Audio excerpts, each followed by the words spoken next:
and you are watching Govs Radio. This is where you go if you want to see something or if you want to hear something funny.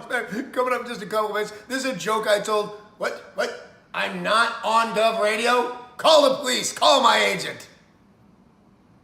The Knockem Dead Comedy Radio Show also brought to you by Two Eagles Auto Body. For more than 25 years, Two Eagles Auto Body has been the leader in auto body repairs and customer satisfaction on Long Island. Two Eagles Auto Body handles every type of auto repair, from custom applications and restorations to repairs involving insurance claims. So call Two Eagles Auto Body and ask for John Rossi at 516-328-2527.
Behind the bag, it gets through Buckner. Here comes Knight, and the Mets win it.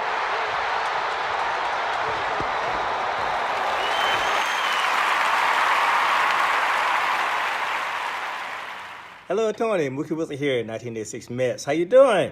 Long time no see, man. Hey, man, I miss you guys, man, at Knockem Dead Comedy Radio, man. I miss you. I wish I was still up there, man. But I'll wait till it warm up a little bit, and hopefully this year things will be a little bit better, man. But when we're talking about comedy, hey, the early years of Mets was a lot to laugh about. You had to make a lot of comedy off those guys. Hey, hope to see you guys during the summer, and hopefully you'll get back on the show, man, at some point in time during the course of the year, all right? All right? Yeah, fine. Contact me, man. All right, Tony. Talk to you later. 3-2 to Mookie Wilson. Little roller up along first.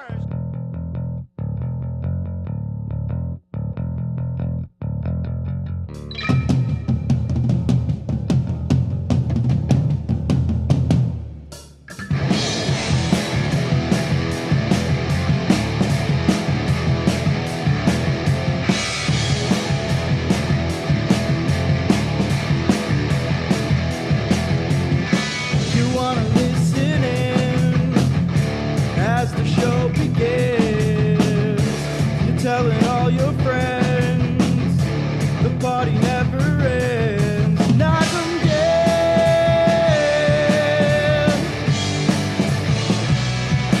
Knockem dead.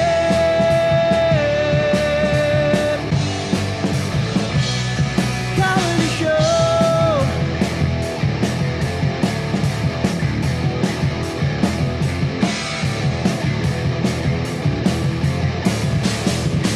It's so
Good morning, everybody. Happy Thursday to you. Welcome to the Knockem Dead Comedy Show here on Gov's Comedy Club Podcast. Thanks for joining us. We're coming at you live from the legendary Governor's Comedy Club in Levittown. And speaking of legends, Mike Kaplan is here. Legends. And then, Legends. I think he wore the same shirt the last time he was here, but Jackie's here. Many of my shirts are similar. Are you going to make my microphone work? It's working. It's on. I got you. Well, you don't hear anything? I hear less than that. How about now? I turned you up. Yeah.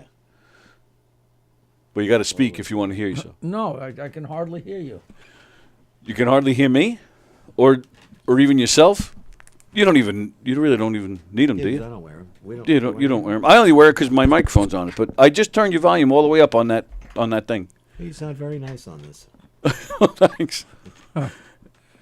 Is that you I- good? I guess it doesn't matter. I'll just take them off. Yeah, it doesn't matter. It feels like you're doing radio instead of sitting around the table. I like wearing headphones. You do. Yeah, I know you've said that before. My apologies. You want to try the other headphones? I don't, You have already. cold ears, You already Jackie? had me complaining, and it was actually legitimate. Yeah. So are we talking about that or not? Because first you said you didn't want to talk about it on the air, then you said you did. No, I'm listening confused. to this book, and it's funny because he was talking about after 9/11, the Hugh Hefner roast wasn't.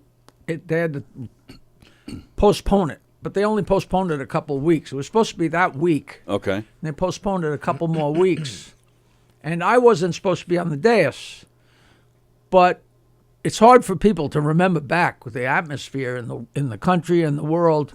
And so many people that were supposed to be on the dais, famous people, because they're roasting Hugh Hefner, Right. didn't want to get in the plane and fly from California. So they Right. needed to fill the dais. So I got asked to be on the dais. I said, you know what, as long as I'm going to be there, on my way in, I just wrote a bunch of jokes. And then we got in the green room.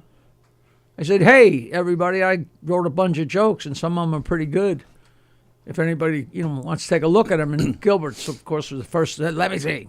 So I showed him, and he used like 4 of them. And one of them was like the promotion for Comedy Central Okay. for when they promoted the roast, because it was dirty but not too dirty. Right. And this guy in the book said, yeah, and he's talking about Gilbert telling the joke about the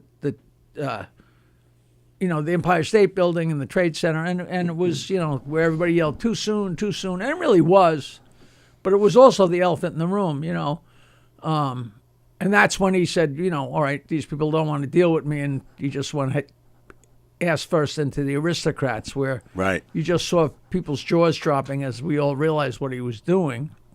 Of course, most of the audience had no idea, least of all Hefner. And but then this guy said, well, Gilbert started, with a bunch of mundane jokes, like old stock jokes, and they just put Hugh Hefner's name in it.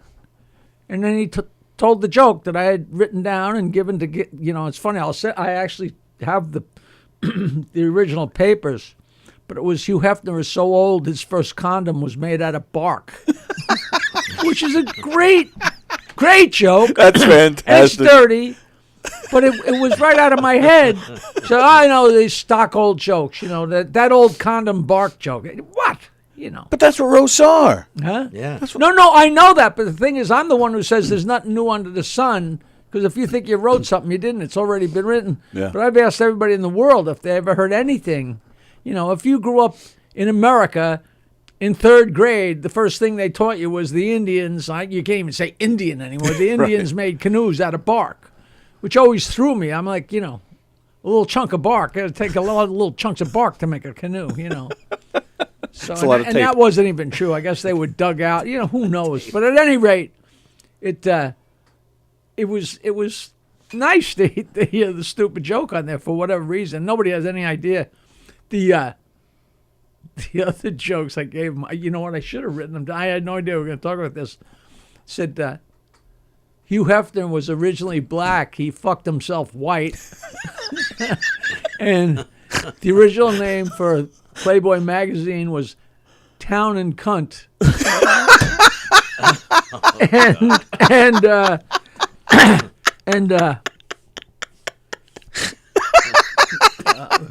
that really tickled you. Yeah, that was a good one. My mother's turning off the show right about now, but I thought that was hilarious. You know, you have to, in high school was voted man most likely to create a magazine with naked broads or something. You know, like. Yeah. Did you know him? Hefner? Yeah. No, I mean, I met him a couple times. We did either Hefner's 75th birthday or the 50th anniversary of Playboy, one of those. Okay. We broadcast live from the Playboy Mansion out there. And it was a big deal. The band for the party was Rod Stewart. Oh, nice. Wow. And this is when Hefner was married. Was he married to all of them? He had 7 blonde girlfriends. Do you remember that? I do remember and that. they were all there right They in a would row. travel with him and shit. Yeah. Talk about a gold mine to write jokes about. Like, Right. I was just whipping them, and it was just great, you know. But that Well, was... speaking of writing jokes, you when you were on Napo show, what was that, last week or whatever that was, a week or two ago, you guys touched upon something that's been a steady topic of conversation in here, because he watches the show almost every day. Of course, I don't see his name yet, but Jerry Lahane, he watches this show almost every day. I still have... You know, this guy has been writing to me Yeah. for 40 years saying, I wrote all your material. Yeah. I know who you are. He claims that he He's introduced my you to Stern. half-brother. You know, like, I mean, I'm exaggerating, of Yeah, course. yeah, yeah. But he wrote me so many stupid letters that I can actually see his handwriting but his name hadn't popped up in 20 years. And all of a sudden, Napo brought him up, and he made some claim that, you know, Yeah, he was my writer or something. He claims he's been watching this show. It's got to be at least 2 years now. I don't even like, And- because now this Oh, you is don't want to gonna- talk about it? No, but it's just going to, you know. Oh, well, I took the clip when you talked about it on Napa. I was like, oh, because I've never heard you talk about him. So I took that clip No, and I showed it on here, and I've been busting Jerry's balls ever since. I have no idea who what does he claim to have done? He claims that he's a joke writer and a songwriter.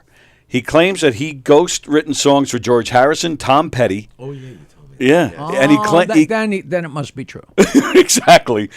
As he lives in Delaware, he claims that he No, he wrote a song for George Harrison's Ghost. right.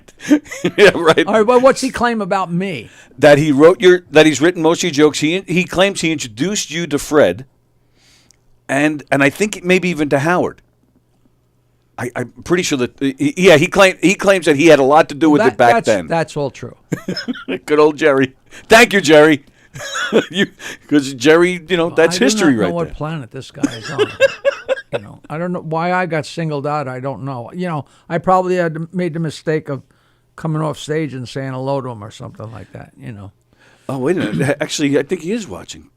No, enough of him. Okay. All right. Enough of him. All right. So I got to get people to the Long Island Music and Entertainment Hall of Fame. January 27th.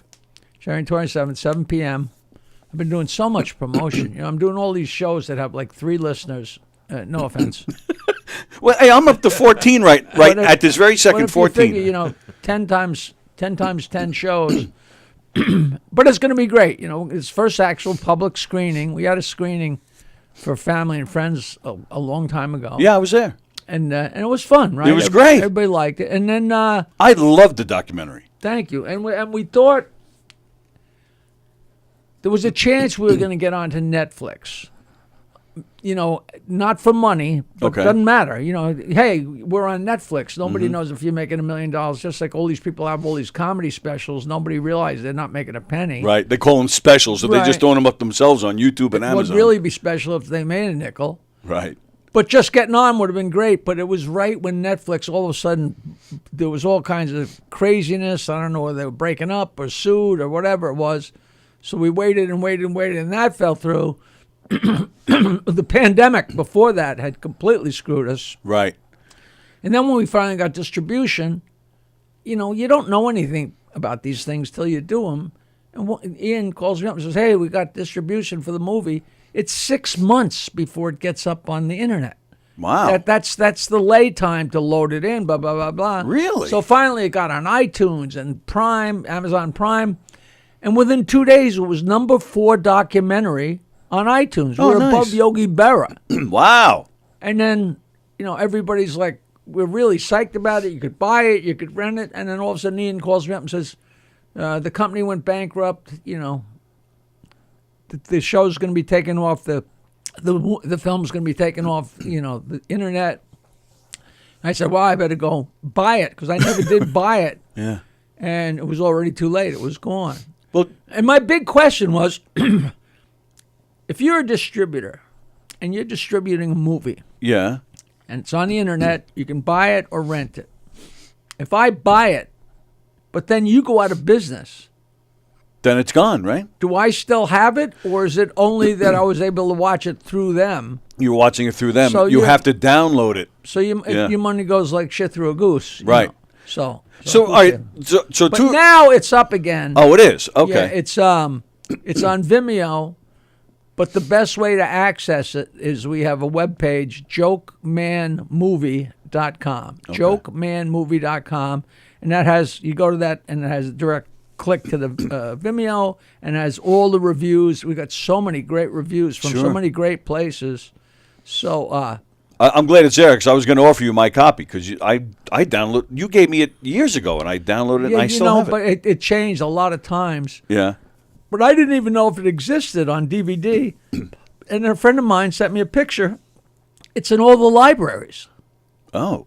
I never realized you could go to the library and take out a DVD, but Oh, I yeah. guess you can. And it's a DVD at the library or a Fire a Stick? DVD. Oh, it is. Wow. So And I so didn't you- even know they existed. So You gotta go I got a friend shake in somebody Denmark. down. I actually have a fan, him and his son in Denmark, and they actually were at the brokerage. So last time I did a show, they said, "Yeah, we're from Denmark. We came over to see the show." And he emailed me and said, "How can I get a DVD? I really want a DVD of your movie." And I said, I really don't know, but I went on Amazon and you can buy one. And Really? they're like, it's like I'm gonna look right now. $4 or something. $4? Yeah. I'll buy But 3 of them. I don't know if they ship them. It's one of those things where one of them is $7.99 and another one's $64. Yeah, right. You just do Joke Man DVD? DVD, I think. I don't see it yet. Oh, wait. Oh, yeah. There it is. $9.49. I can have it delivered to my house You tomorrow. could have it here in a half hour. Yeah. But Starring. I never even thought in terms of it being at the library. That's cool. Yeah. Oh, yeah. I've gotten DVDs from the library. Wow. Who? Oh, I'm trying to think. Who is this? If it's a third party, if it's directly from Amazon. Wow. Somebody's sick of it already. They're already selling it secondhand. It's 50. It was originally $19.95. It's 52% off.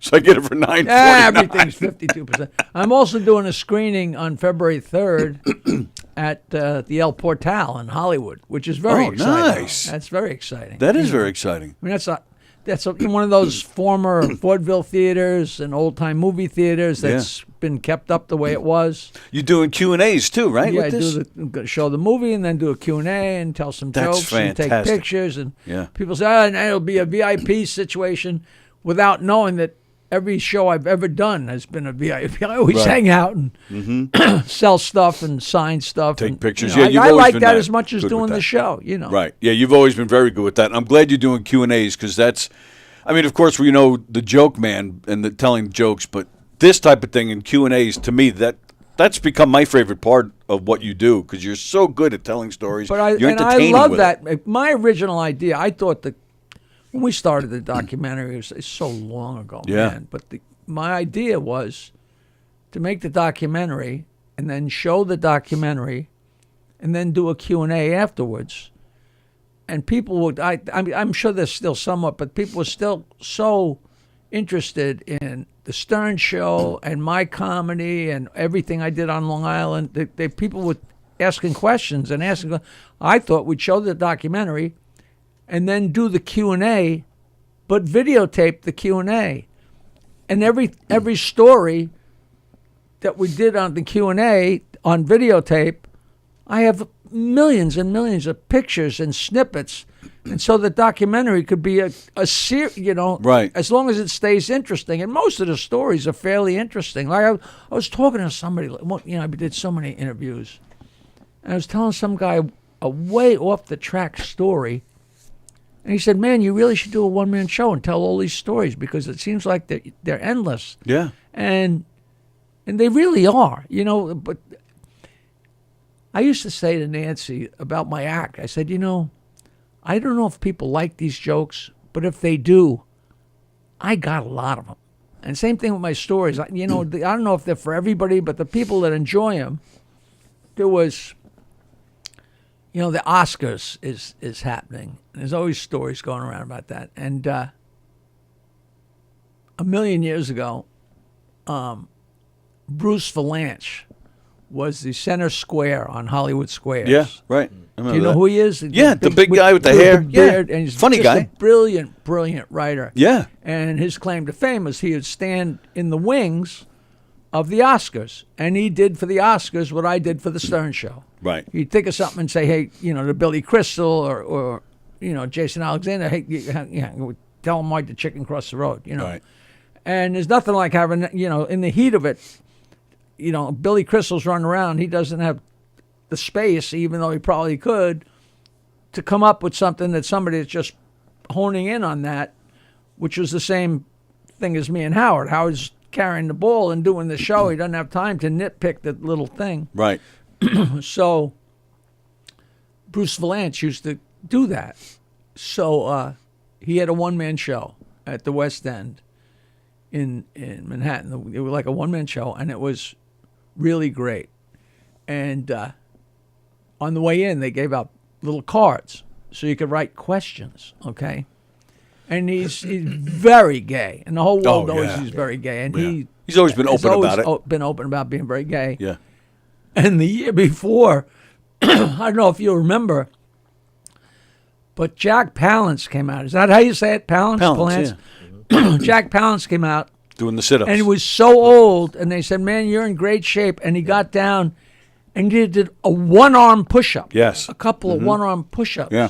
After he won the Academy Award, I think. Yeah, for something. Yep. Or else he was presenting, whatever. So at the end of the show, Valanche says, all right, now, I'm going to read some of these questions. And he's reading the questions and answering them. And he's so funny and so quick. And the question was, when Jack Palance was doing his one-arm push-ups, did you wish you were underneath them? And I think my name was on there. I don't know whether it was or it wasn't, but he knew I was there, and he said, friggin' Martling, Because I did Hollywood Squares twice. And oh, did you? And he was the center square when I was out. Yeah. That's when, was it John Davidson was hosting? John Davidson. So that's before the Paul Lynde Center Square. No, it's this is after. way after. Yeah, that's when they brought it back. I think it was John Davidson the hosting. second round of it, Or was it Bergeron? the second round of it was Whoopi. Oh, okay. And Howard went out to do it, and I went with him. Oh, wow. And because the guy with the weird names, Sandy Shepard or whatever, the Los Angeles disc jockey who was the announcer. Shadow Stevens. Shadow Stevens had Yep. the week or two off, so Howard was the announcer. So we went out there and we had a free-for-all. It was just so unbelievable. And then they asked me to come out and do it for whatever reason, and that's when Whoopi was producing it, and Valanche was the center square, and it was really fun. I bet. know. I know I got bleeped or edited for, I made some kind of poop reference. I don't know. But it was so fun. So I actually knew him a little bit when we went in to see his show. But that was a great line, That is a great line. Of course, you had to have seen the Oscars and know that. But Right. that got passed around pretty. I think he was like 75 or 80 Yeah, years old. something like and that. Jack Yeah. Palance, Yeah. That's Yeah. a tough thing, a one-arm push-up. Oh, It's yeah, tough. man. That's like a one-arm, not a one-arm pull-up, but almost, Yeah. So, And you would know. You did all the gymnastics. yeah, I shit. know. Wow. I know what I couldn't do, and that was one of them, How did now you? I mean, you're known for the joke, man, and you kind of got into it because you were always just able to store that stuff in your head without really even thinking about it. But, I had no idea this stuff was getting stored in my head. right, just I thought I knew that I knew a billion jokes, and I always was telling jokes to people, and people always loved it. And a lot of a bunch of people like, oh great, here he comes, and other people like, oh crap, here he comes, But I assumed that I'm a guy, and I grew up on Long Island in the United States, and I assumed that every wise ass little kid knew all the jokes. I figured everybody knew all the jokes. Yeah. And then somebody showed me this article about this place in the city, Catch a Rising Star, where you could wait in line and go up on stage. Yeah.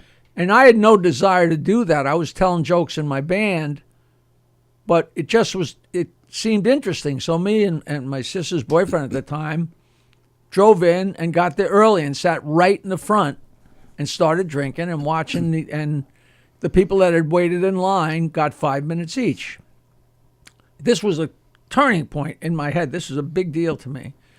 And we're watching, and they're all horrible. And if you're not doing well on stage, 5 minutes is a long time. Sure is. And we're watching one after the other. These people are horrible. And the MCs were great. It was like Kelly Rogers and David Say. And they're just like, they're appalled by how bad the acts are. And some so bad that they were good type thing. And so we're watching. And at some point in the show, whoever was hosting was out at the bar, either having a hamburger or a drink. They introduced the quote-unquote act and went out there. And whoever it was got up there. And after a minute or two, it was so brutal, they just bailed. So there's a bare stage. And this drunken woman just climbed up on stage and started telling a really bad joke, really poorly, and it got a laugh. And I don't even know if she got through it. And the MC came running back out and said, no, very good, honey. You go through up over there and blah, blah, blah, and then introduce another act. So that kind of set the stage, so to speak. And then a couple guys and girls later, the MC introduced her, and he went back out into the bar, and the person bailed. And Archie looked over at me and said, get up there. So I went up on stage and told one of my, but one of the classic jokes. So, one of the first jokes I probably heard when I was 7 years old. And was so sure that the entire world knew the joke. But it was a long joke, and I started doing it. And I can still remember seeing David Say, the MC. I didn't know him at the time. He became a very good friend. I saw him come through the opening in the curtain. But he let me finish. And I told the joke, and these people were so starving to laugh because they were there for comedy, and there was just nothing funny happening. So here's a reasonably funny joke, and the place went nuts, and not being me now, I didn't do 20 minutes. I just went and sat down. That was great, man. And on the way out, David Say said to me, yeah, that was a really funny joke. You ever think about doing this? I said, yeah, but you know that joke. He said, I never heard that joke.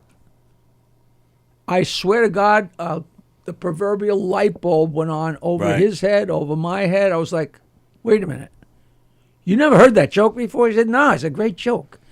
I remember thinking to myself, if the MC in New York City at Catch a Rising Star, the MC, a comedian who's been on Carson, hadn't heard that joke, maybe there are other people who haven't heard that joke. And it turned out nobody had heard that joke. The people that had heard it had forgotten it. And the people that knew it didn't mind hearing it again. And I swear to God, that just all of a sudden I said to myself, I might be sitting on a goddamn gold mine here. And at some point I took all my scraps of paper from the years of playing in the band and put them out and created my system of remembering jokes. That's a whole another story. But did you, once things took off, and you're doing appearances and you're performing in places like Governor's, I guess more so in the beginning, did you feel the pressure to remember these jokes? Did you, or you just were up there relaxed the whole time and able to just spew them out? You want to remember what you want to do, but there was never, I wrote down. I used to tape every show, go home and write down everything. The whole list of my jokes, even though it was the same and the same. If I was in Nashville or in Chicago, I listened back and blah, blah, blah, blah, because by listening back, it just hammers into your head. When I did my albums, and you're slicing up the jokes with a razor blade to make them as tight as you can. That's also tightening them up in your head, so there's no lean meat on any of these. That's why the jokes are boom, boom, boom. Absolutely, right. That was the beauty of Rodney, right? I just knew them. So, in the 70s, I'm sure I told you this before, we had a band. Oh, yeah. And we played songs and told jokes, all original songs. I told my partner we have to do original songs because if we do any cover songs, that's all they're going to want to hear. They don't want to hear us play Honky Tonk Woman. Right. No, if we only do our own songs, then eventually they're going to request our songs that they like most. So we did our songs and told jokes, and the classic thing was people used to say, do you tell jokes to make up for the songs, or you sing songs to make up for the jokes? And they guess probably right on both counts. But I just had always, the jokes always stuck in my head, and it never dawned on me that everybody else didn't know. And if you tell jokes, people know you tell jokes. To this day, everybody says, I don't get mad at me, but my friend wants to try and tell you a joke, and I always listen. That doesn't bother you when people No, do I love it. And because once I got millions of stories of great jokes that I got one the other day from somebody. I know you heard them all, but you got to, let me try this one. And it's a great joke. He said, what's the difference between Woody from Toy Story and a priest? It's got to be something with little boys or, yeah. Woody goes limp when a little kid comes in the room. which is just a great joke. And the guy said, oh, come on, you heard that? I said, no, I never heard it before. I gave him a big hug. Wow. I said, that's a great joke. That's great. hilarious. And, he was with, who was he with? He was with it's somebody I know, but there's so many people but you don't know. You've seen them a million times. I got to ask Bales who it was. But meanwhile, people, we'd take a break, and people come up to the bar. I got a joke. Right. And I used to say, listen, I'm going to count down from 10, and by the time I get to 0, if I don't know the joke, I'll buy you a drink. And I never bought a drink. Yeah. And I got so I could, if a guy started a joke about a cowboy and an Indian going down the river in a canoe, 2 sentences in, oh, this is the priest and the nun in the desert. You know what I mean? I just could see the parallels or figure them out. And so I knew all the jokes that there were by then, and then anything, they just kept amassing and amassing. Then I got to be friends with this guy that was the massive collector over in France, who was infamous. Like, his books were featured in the Aristocrats. They showed his books. And I became friends with him by writing him a letter, the same as I got friends with everybody. And I got his 2 huge books full of jokes. And I knew almost every one. Wow. And it's so interesting. The guy was so brilliant. And he left the University of Pennsylvania because they didn't think that joke collecting and, limericks and bawdy stories, they didn't think that was a viable study.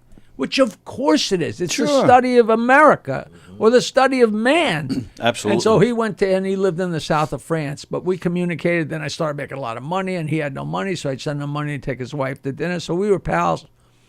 And he was the first place where I actually read The Aristocrats.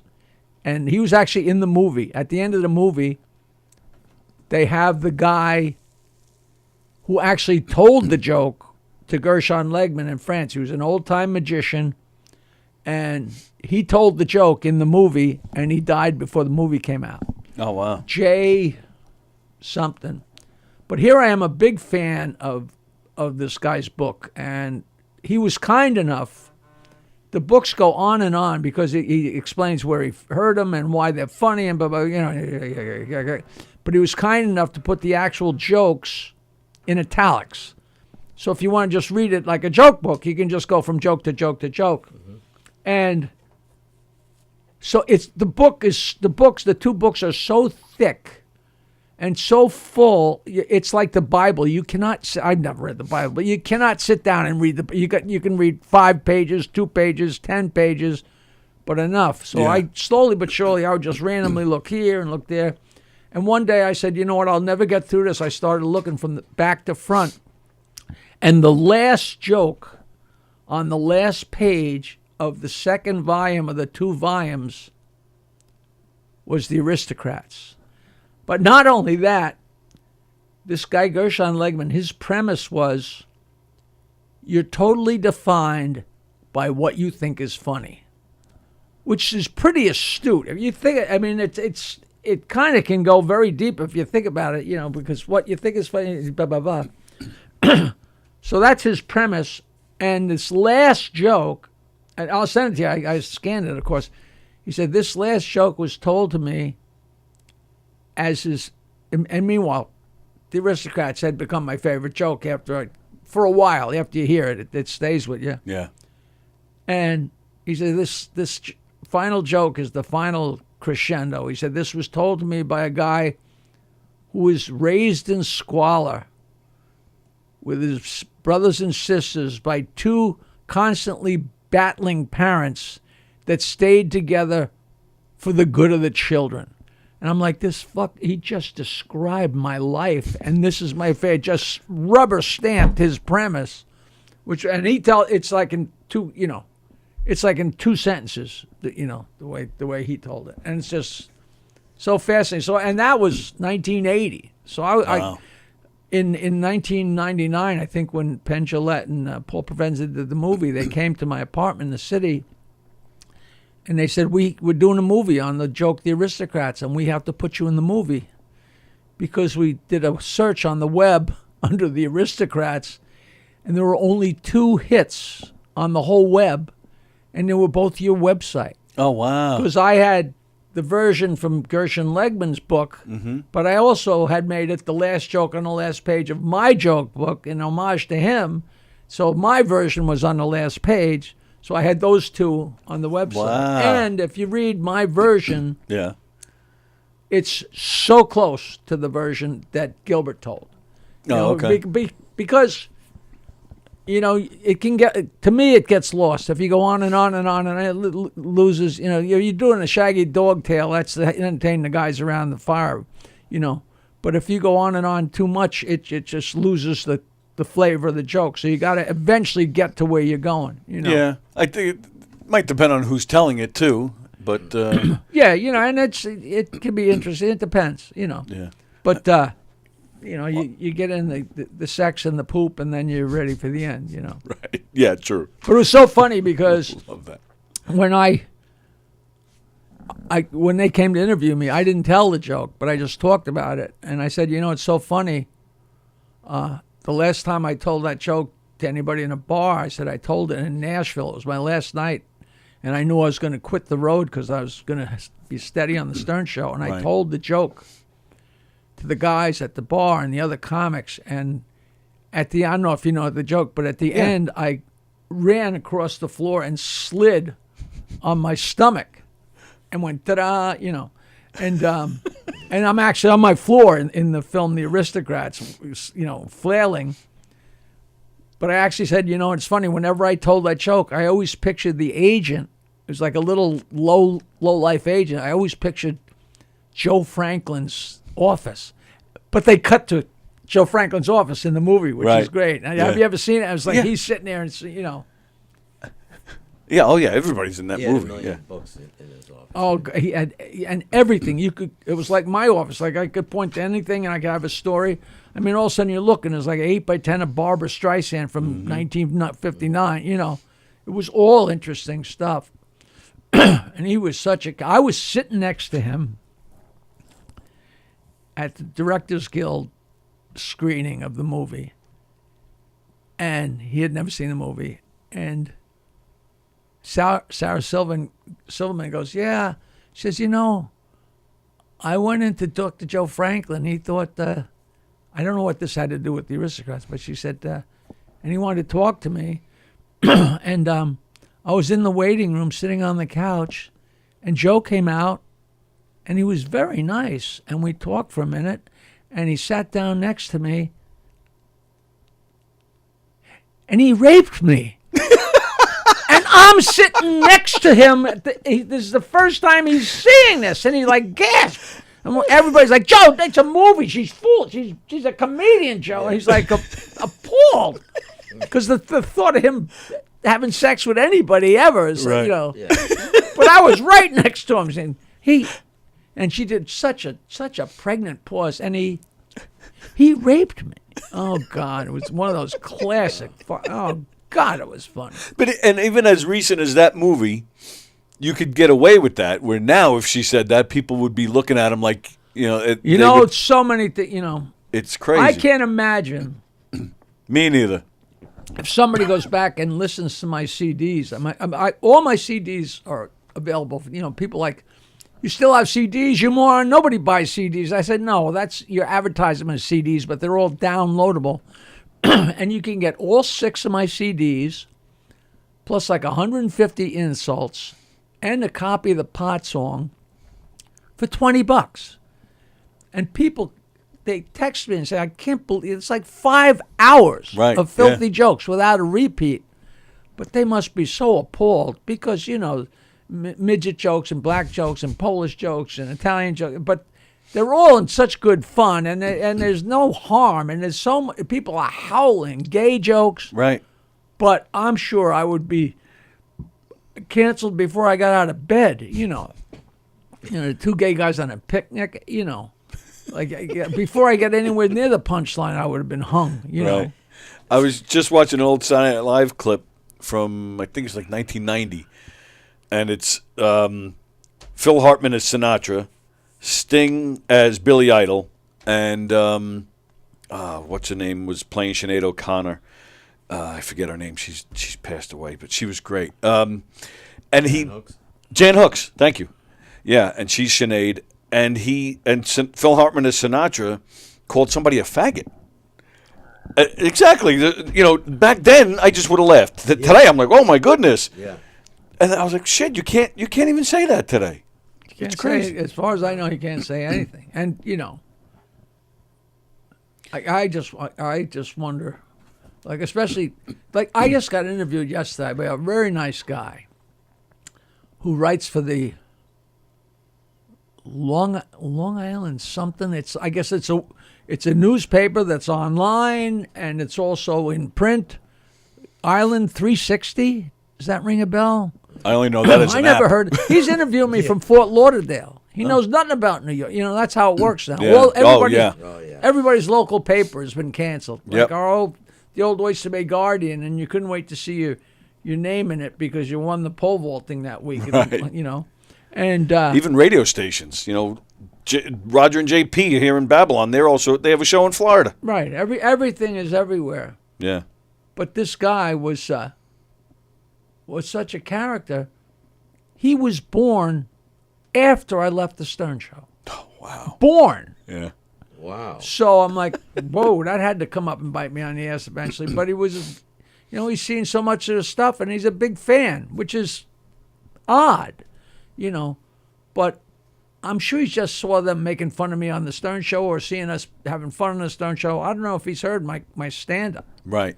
My CDs, which are crazy. And then I don't know if you know about all those phone calls I did with Feldman. Did you know those? I know of them. I haven't really heard. I've heard a handful. I haven't heard much. I did 100 of them, and they are so crazy. Right. I mean, Oh, and I take that back. You used to send them to me. I used to play them on here.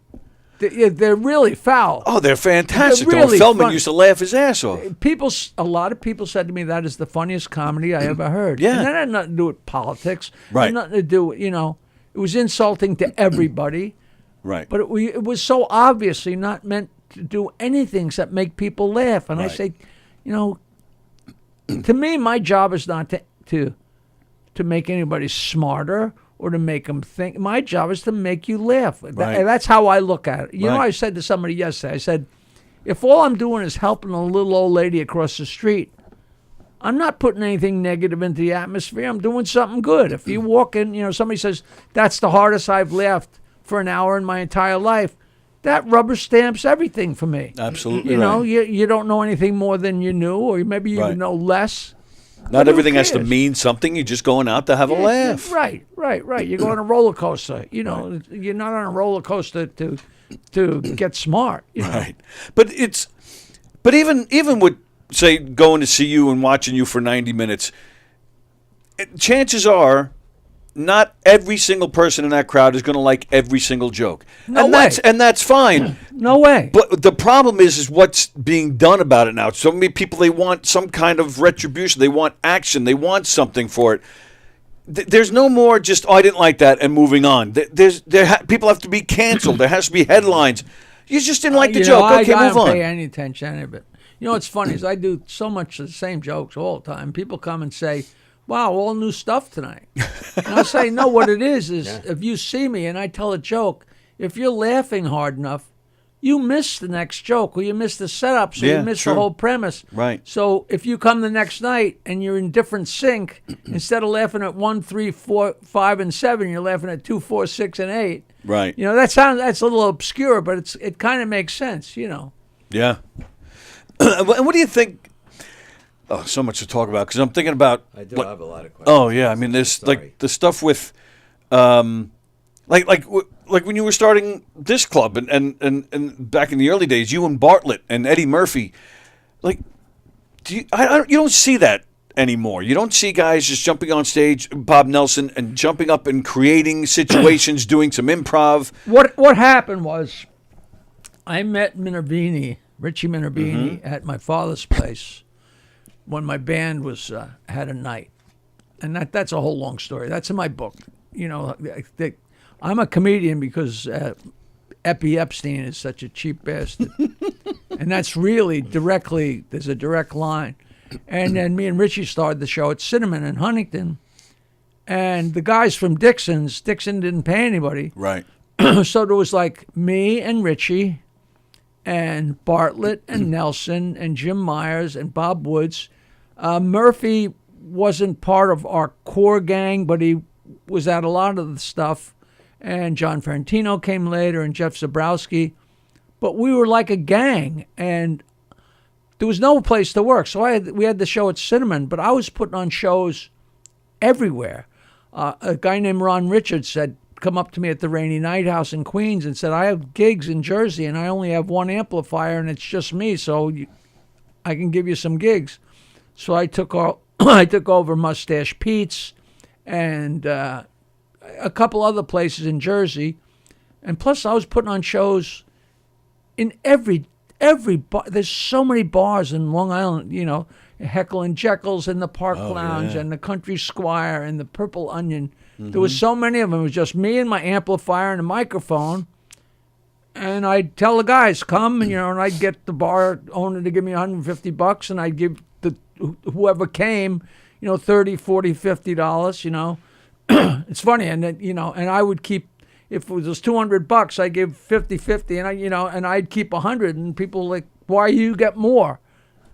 Why do I brought the microphone, I brought the amplifier, Right, I set it booked up. to get, you know, but that's, you know. Yeah. Mm-hmm. That's what But goes since on I was today. a comedian, but everybody would come, and a lot of times guys would come even if they weren't on the show, and the guys used to jump up with me when I had my, you know, it was like I just sat and played the guitar and told jokes at Neptune's, and this is when I first met the guys, before even there was Cinnamon. Yeah. And like Nelson and Bartlett and Murphy and Minervini, they would come because they could get on stage for 5 minutes because there just was no place to do that. Right. So I'm just a guy sitting there playing guitar and telling songs, and then the guys that get up and do a few minutes, and you know, it was a gang. You know, and when the East Side Comedy Club started, a lot of times at the end of the night we'd all get up on stage together and get nutty. You know, the camaraderie was just fantastic. That's what I'm saying. That stuff, you don't see that anywhere anymore. That doesn't go on at all. Well, that didn't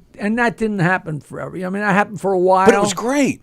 But then, you know, people started going. There was no road, you know, at least not for us low-level guys. Right. You know, the whole it was just so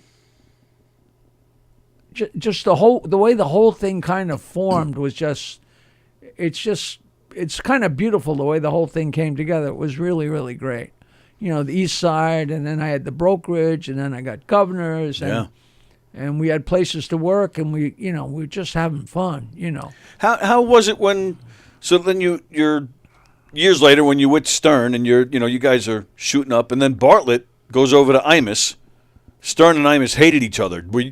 I guess behind the scenes, you and Bartlett were probably laughing together. Right? I never saw him. I had no communication with him. But no kidding. But not for any reason. Right. People can't believe it, but I was never, ever in the same room with Don Imus, ever, which is so odd, Yeah. But it's so funny because when Stern Show started at NBC, I was on one day a week, and when he first started, he would, the old man and really dogging Imus.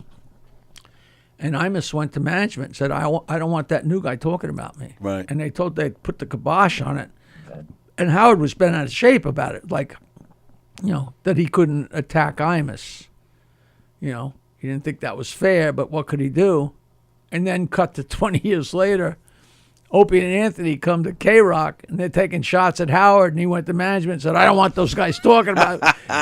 It's Animal House. Right. Thing. Because the guys on top, it's so easy for the guys on the bottom to throw rocks at them. Sure. You know what I mean? Because that's the target. Yeah, but I'm talking about you and Bartlett. Like, because, you're Stern's guy, Bartlett is Imus's guy, so you and Bartlett must have been laughing about it. I think Bartlett went in and out of there.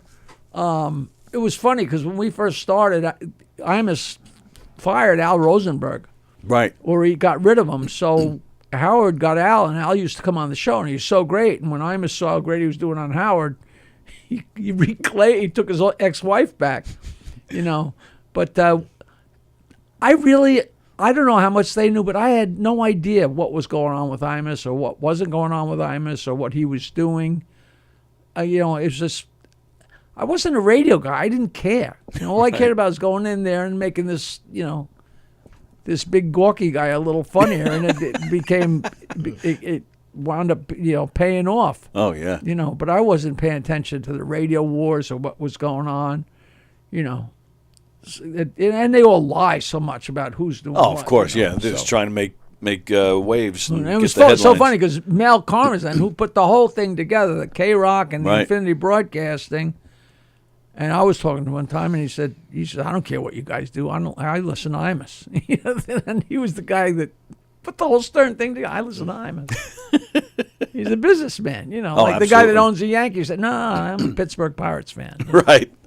Whatever makes the money. Oh, Matt Napo commented, I want to see Tony and Jackie hug, either that or arm wrestle.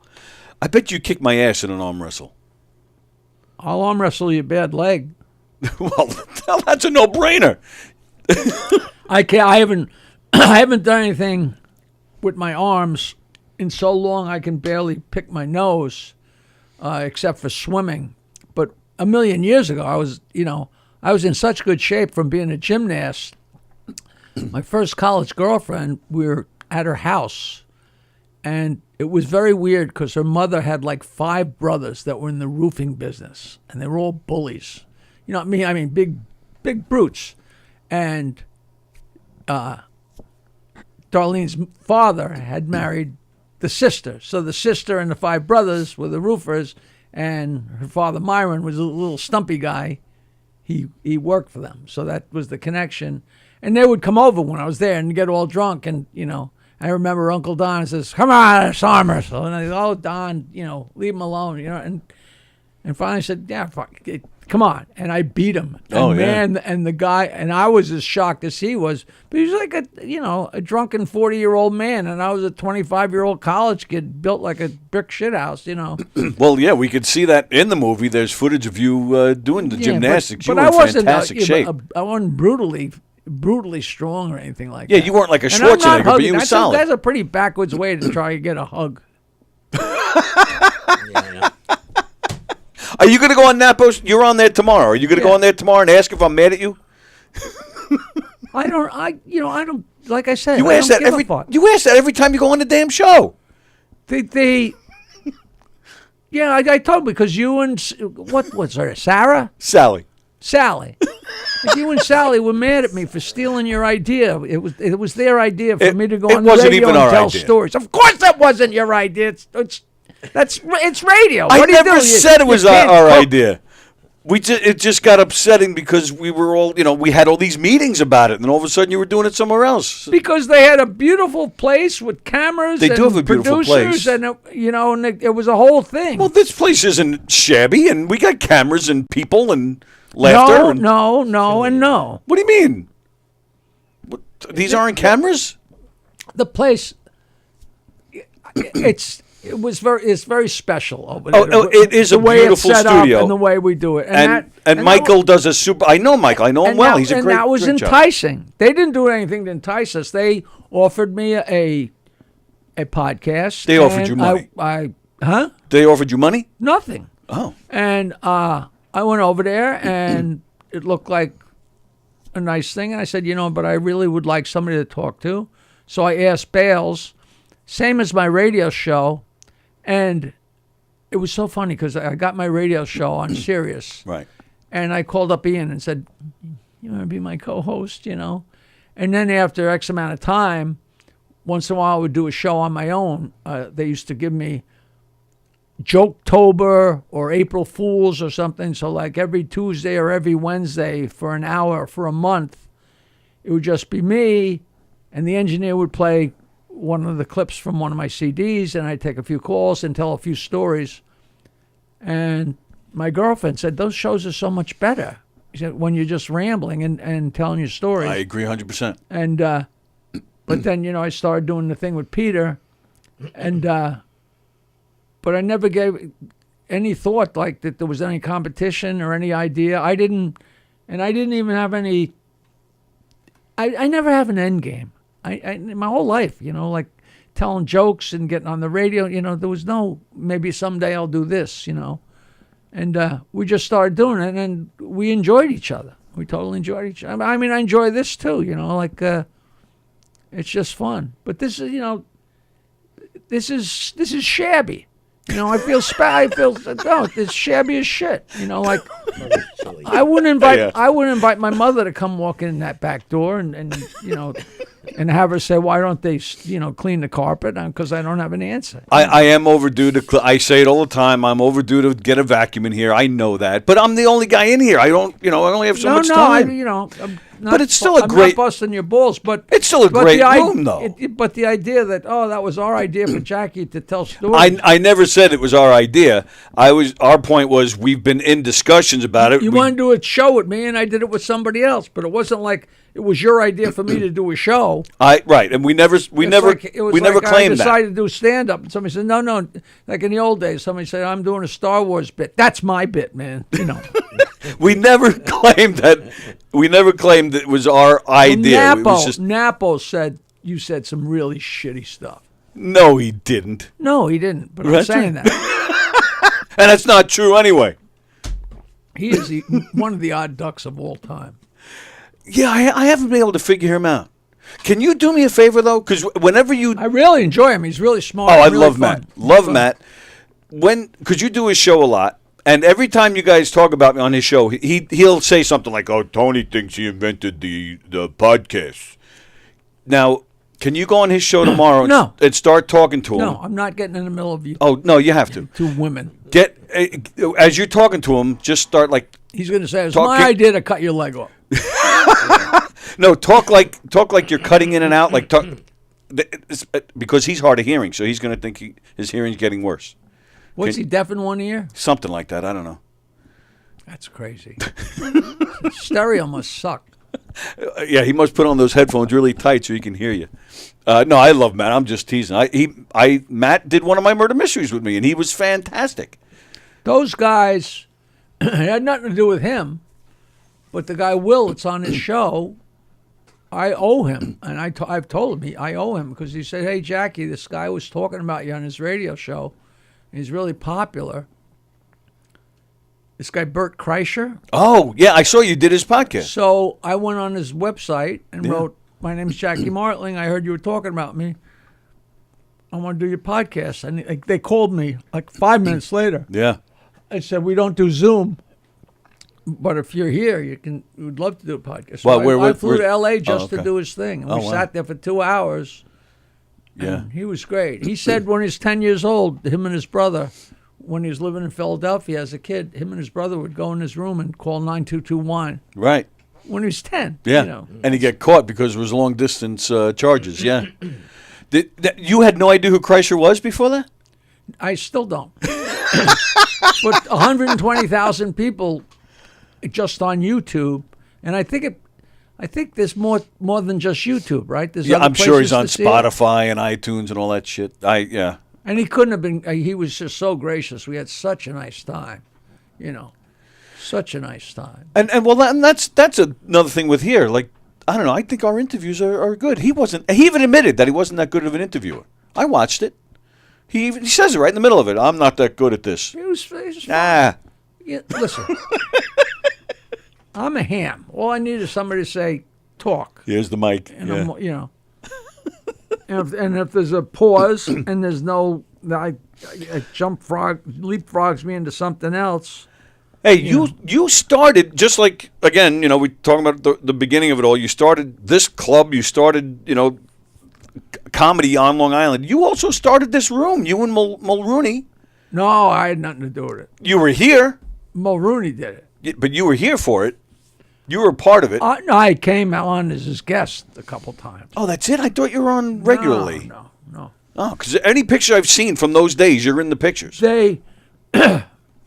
I came on because it was on 6 in Yeah, 6 in the morning, old yeah. hours. 6 to And 10. I think I just did it for the nostalgia of getting up that early. And I came in, I was so jealous that he had this great radio show 5 days a week. And then like a year later, I found out that he wasn't getting paid. And I was like, what? That's a hard enough job to do when you're getting paid. Right. Yeah. Yeah. Well, that's why you gave it up. Yeah. In fact, we were the ones on this very show. We were the first ones to show the trailer for Joke Man. You were nice enough to give us that title, that honor. You're the first person standing there when I had to take a leak, but I appreciate that. We did. Oh, we appreciate it. We showed it. So go, people that want to see the movie, go to jokemanmovie.com. Right. Can you do that? Don't you have access? What do you ask me to do? Go to the website? Yeah. Oh, I'll okay. make sure it works. Jokeman Movie. Jokemanmovie.com. Yeah. Jokemanmovie.com. There it is. See that? Click here to watch. click- Wow, it doesn't and- get any easier than that. And if you click on that, it takes you to the Vimeo page and tells you it'll take your money. On my phone. And then there's also links to see you on other shows. See, and that's exactly it. Like you were saying before with the Q&As and stuff. That's what you guys should be doing. Just throwing it all on this page, or start a YouTube page and put it all there. I mean, I'm going to chop this up and put I up saw clips Joe of the this. other night. I'm sorry, you saw who? Joe, the governor's Oh, owner. Joe. Okay. And I said, listen. Oh, the party? Yeah, I missed you guys. I got here late. I said, I'm getting a little antsy over there. I'm not happy because we're getting absolutely nothing out of doing the show at Titan, and I love it. We've done 4 seasons. Yeah. Like seasons, quote unquote. Yeah, whatever. Yeah. But we have Nelson's on this week, and we interviewed 99 from Get Smart, which was amazing. Oh, Barbara Feldman. And Nice. and a lot of great people. But I don't think anybody's watching, and I think they thought they'd get me, and I'd run around. I can't. I got to promote my shows because I got to get people to my shows. I'm not a rich guy that's dabbling. I got to get people out. Yeah. And so nothing's happening. And I told Joe the other night, I said, I got a lot of ideas, man. And he's got 3 clubs. I'm just thinking of, taking a Monday night or a Wednesday night or something, and trying to figure out something to make it worthwhile for him to be open, and either working on an off-Broadway show.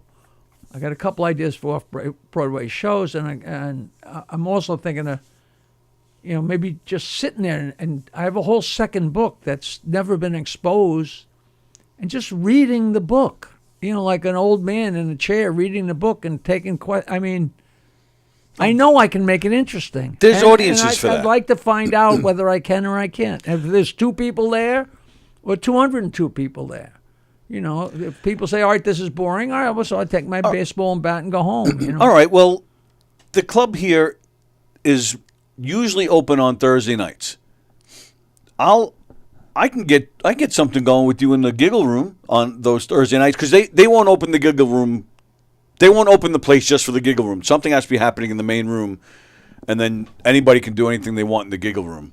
So let's give it a shot in the giggle room. How loud is the spillover? It's barely any. Trust me, I've listened for it myself. I've done plenty of shows in both rooms, and I listen for it. There's really hardly any, which is great. And and they expanded the giggle room. It holds 90. It's like a nice classic club now, a comedy club. I love it in there. I love it in there. A Thursday night when the club's open, we try it in there. Like you said, let's try it. And if it doesn't work, we pack it up and go home. But let's do it. I'm producing a show on a Sunday in a couple of weeks.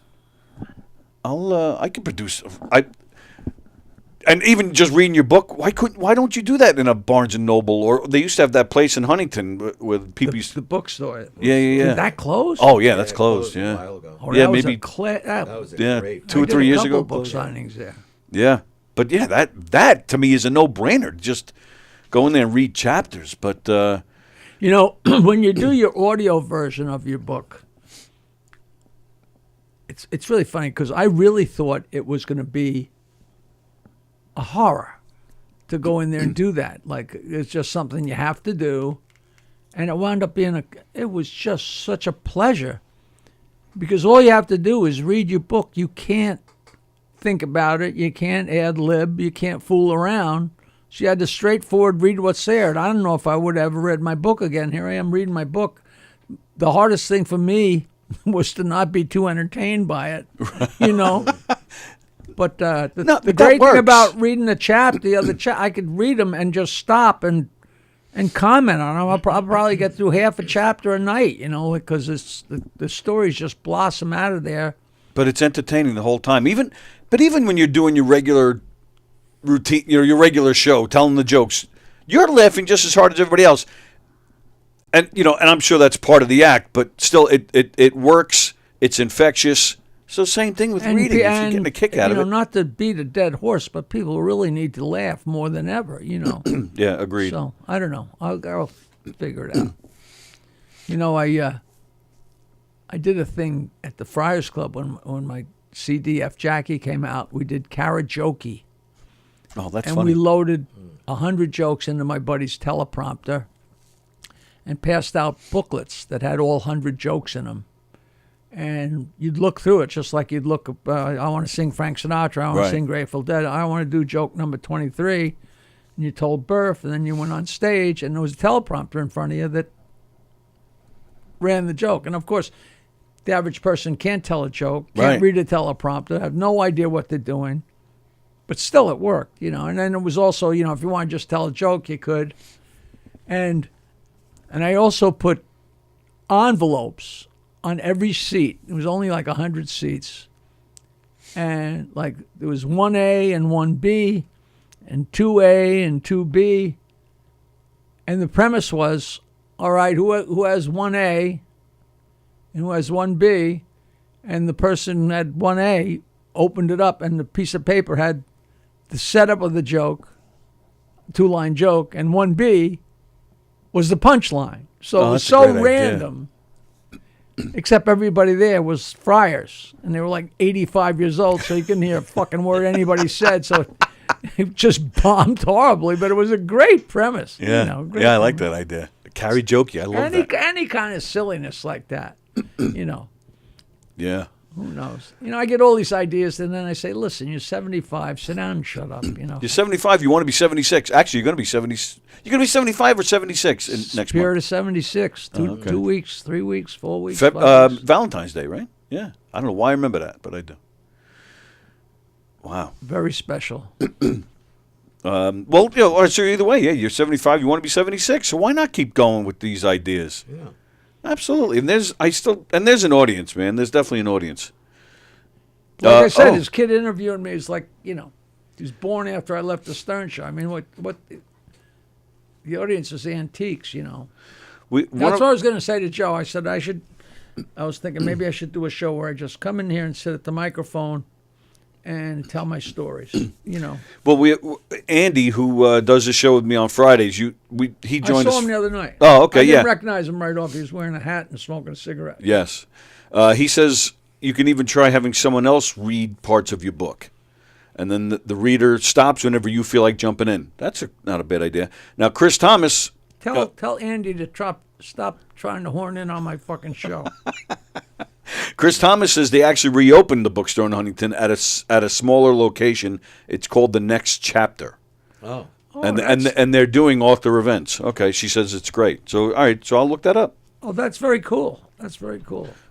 Can I Yeah, ask the a bookstore question? is closing down and books getting burnt. You know, the world is coming to an end, you know. It definitely seems that way at times, I know doesn't it's it? 12:08, but am I just here for good looks? You're definitely not here for that. Go ahead. I have a couple questions, if you don't mind, Mister. Talk into the mic. Yeah, Can there's a they mic hear here you? in case you You know- forgot. you Can know- they hear you? Oh, is that Now what they this can. is? That's what this is. You know, Where are you from? Long Island. That narrows it down. Long Island. Patchogue. I live in Quam now. Mike just ran for superintendent of highways with the town of Brookhaven. Unfortunately lost, but he ran a really good Yeah, campaign. they always have to throw that in there. Huh? Oh, I'll always throw that in there. Do you know he what my lost. father did?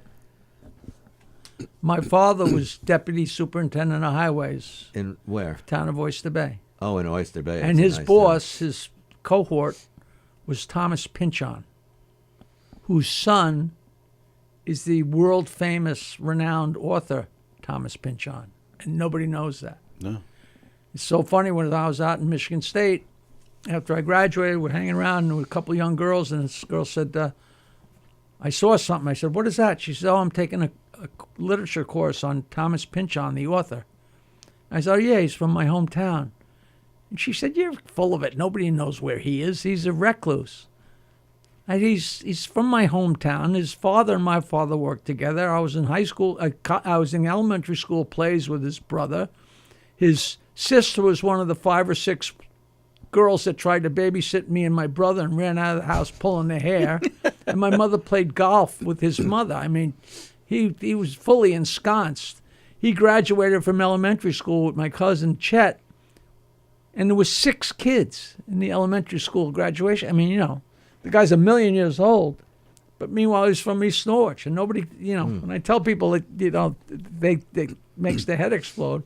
But it was snowing the other night, and I said to my girlfriend, I said, you know, whenever it was snowing, boom, my father popped out of bed, and he had to be out on the roads and supervising, you know. Yeah. And But that's an elected position now? In the town of Brookhaven, it is. Well, superintendent of highways is elected. Yes, but most Not towns have deputy. a Department of Public Works now. Right, so there's Yeah. a supervisor, and then, right. Town supervisor. That's yeah. interesting. So what I'm asking you the question. No. I wanted to tell you, and Tony and I have spoke about it many times. I've taken a lot of acting classes over the years, and every acting teacher has said it's the hardest emotion to evoke is a laugh. You know, To do or to evoke? to evoke someone, to make someone to laugh. do it, to evoke it. Yes. Am I speaking a different language? Yes. No, I'm not. No. I just Yeah. was making sure, you Yeah. know. He's 75 years old. I was trying to Because clarify for him. Because you actors, you know, who knows what the fuck you're talking about. You know. Was that the whole thing? No, what you're saying is Answer the question. You know, what you're saying, it's easier to make somebody cry than it is to make them laugh. absolutely, it is. Yes. Will you ever see Tony's comedy? That'll make you cry. Because 'Cause they're laughing so hard. Times, yes. We just did something last month. We did. Yeah. I we think I did. fell asleep. So go ahead. Was that your question? No, my question is, I have many new comics I know. We always How have come this I'm the argument. only guy in the room that's not bald? You are, really. I mean, you. Oh, you guys. No, Well, but we he- got you beat. You're but in a different league. Go ahead. I can get Don't- you- Don't let me interrupt you. Next No, time you still come in, have a we'll get pretty somebody good to head of save hair. you. Yeah, I got. Wanna do clippers. that? I got clippers. Yeah. You got a clip? You want to do it? You want to shave Jackie? Yeah. That's a whole different show. I'd have to lose a bet. I like old school comedians, and I can tell by I followed you obviously through Howard Stern and throughout the years. But I like the old school comics. Tony, everyone busts my balls. I don't laugh at modern day comics. I think some of them are very talented. Very talented. I know you're not going to get mad at me for bringing this up, are you? No. So may I ask, who was your idols growing up?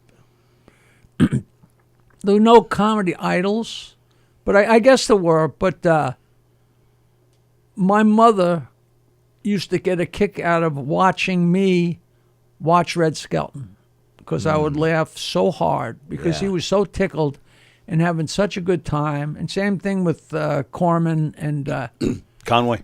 Conway. Oh my God! Because they were just having the time of their lives. And in the '70s, I just loved Rodney. When Rodney was coming to Tonight Show, we'd all call each other up, and then we'd call each other back, and we'd spit the jokes back and forth to each other. And it was so special. But there was no idea in my head of ever being a comedian. It's just he was so goddamn funny. And I had all the Red Fox albums, and I used to buy the Bell Barth and Pearl Williams albums because they were just loaded with jokes. That's all I wanted to do was tell jokes. I had no interest in comedy per se. I see. And then you listen to Robert Klein album or George Carlin album. Like we even in like 7th or 8th grade got the Shelley Berman, Inside Shelley Berman. Those early comedy albums, Bob Newhart. But you listen to it and put it up on, it wasn't like, hey, I want to memorize this or I want to learn this or I want to do that. I would just suck the jokes off of them, But Rodney was far and away on a different plane with how much I like comedians. Mm-hmm. And the fact I ever got hooked in with him was just a storybook in my mind. I loved watching Carson's monologue. If it was 11:30 and you were anywhere near TV, you would go watch the monologue. Oh, yeah. Mm-hmm. But, it wasn't a comedy fan as much. He made you laugh and it was fun, and it'd be funny if he had, Hackett or somebody like that on there. But, Rickles. But there was no, I want to do that when I grow up because I didn't think that was an option. It's hard to realize because now everybody's a comic. Everybody comes in the door, I'm a comedian. But growing up, I thought that was something you had to be like anointed or something like that. Mm-hmm. Any kind of show business. It was when I was in a drama class, drama club in high school. One of the girls, her father was Days of Our Lives or As the World. He was one of the doctors on one of those shows. So we went into the city. There were like 6 or 8 of us, and got the whole tour of. I think it was Omnibus and the Patty Duke show, and I don't know what was Channel 2 or Channel 4, but it was a major thing. Because I can still remember, it was so odd because the set for the Patty Duke show, wait a minute, that phone doesn't even have a wire. And, in the places, it's the ugly and disgusting. Right. But on TV, it looked, everything looked great. And she was so great to us. She was like a little kid. And it was so interesting. But I thought you had to be, a funny thing, her father had been one of Flash Gordon's sidekicks in the early 50s. Oh, wow. That was where he started, Nat Poland. But I thought you had to be anointed for any kind of show business. I didn't think it was something you could choose. And I distinctly remember when I met the guys, my first band in college was the guys were just atrocious, and so was I. They were horrible. But then I met these guys that said, hey, let's do a band. Okay, blah, blah, blah. And this guy, Nick Petrovich. And I said, what's your major? And he said, radio and television. And I swear to God, you could have hit me with a baseball bat. I was like, you can't choose that. But of course you can. Yeah, sure. Because you don't choose to be a major star. What you do is you learn microphones or cameras or TV production or whatever. And I never ever would have gone through my mind that was something you could quote unquote sign up for. Right. That was like I didn't do anything about it, but that caught me off guard.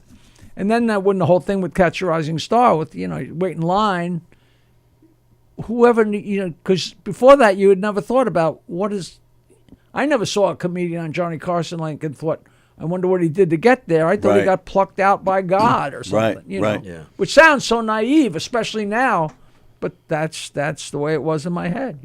So. And even before, great and, answer. and even before that, you were more of a music guy. Before You before know, the comedy. I was in 8th grade, and a guy literally went to kindergarten with. He's still my best friend, like 75 years later, and he's such a moron. Oh, I'll tell you a great story about him. But I guess it was 8th grade. We were in and out of how it is in elementary school. You're my best friend, and then 2 weeks later, you're my best friend, and he's out, and then you're out, and I said, hey, you play the guitar, huh? And he goes, yeah, I'm taking lessons. He says, I could teach you 4 chords. We could have a band. What had happened was he had gone to Sunday school, and this really pretty girl in the Sunday school class said, you know who's really cool? Ricky Nelson.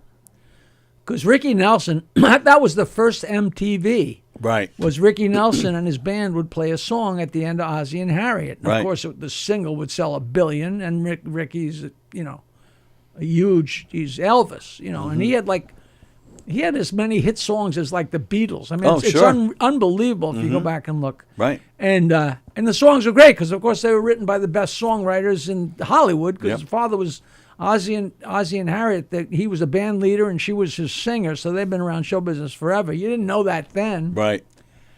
And he says, "Yeah, I'll teach you 4 chords. We could have a band, and drink beer and try and get laid." And so, you start playing guitar because it's hopefully an easier pathway to girls. I'm a little 4 feet tall kid, and that's how I wound up doing music. I was no great. I mean, I loved music and I loved the oldies. It's so funny. We started playing in 1962, 63, and we played a lot of oldies. And in 1962, Dion and the Belmonts and Little Anthony Imperials, they were already oldies. Right. Even though it had only been 3 years ago, that was a long time. And we were playing for a couple. First, we were playing all instrumentals. And then one day I said, listen, if we're going to get anywhere, we have to sing. I swear to God, it's a real conversation. He said, but we can't sing. I said, that doesn't matter. I said, we have to sing. And it turns out he really could sing. And we started, so we're playing instrumentals, and then we're singing. And then these new guys showed up in town, the Beatles. So we had a band for a couple of years before the Beatles ever even hit. And then we started doing all Beatles songs, and and I loved it. But when I got to college, it was the same thing. It's not like, hey, I want to do music so I can get famous. I want to do music so I can drink and get paid for it and meet girls. So there was no. I never had any kind of career track ever. I took mechanical engineering at Michigan State just so I wouldn't fail out. If I Right. if I took liberal arts, I wouldn't have had to study, and I would have got drunk every night. Instead, I took mechanical engineering and got drunk every night. That's why we do anything. It's for the girls. And I don't know if it helped or didn't help. Who knows? I have. Did I answer your question at any point there? It was actually a great answer. Thank you. Oh, good. Thank Very you, nice. Jackie. I have a list of names. Some people I know that have come across. I don't know if you've come across all these names, but I just want to throw some names at you.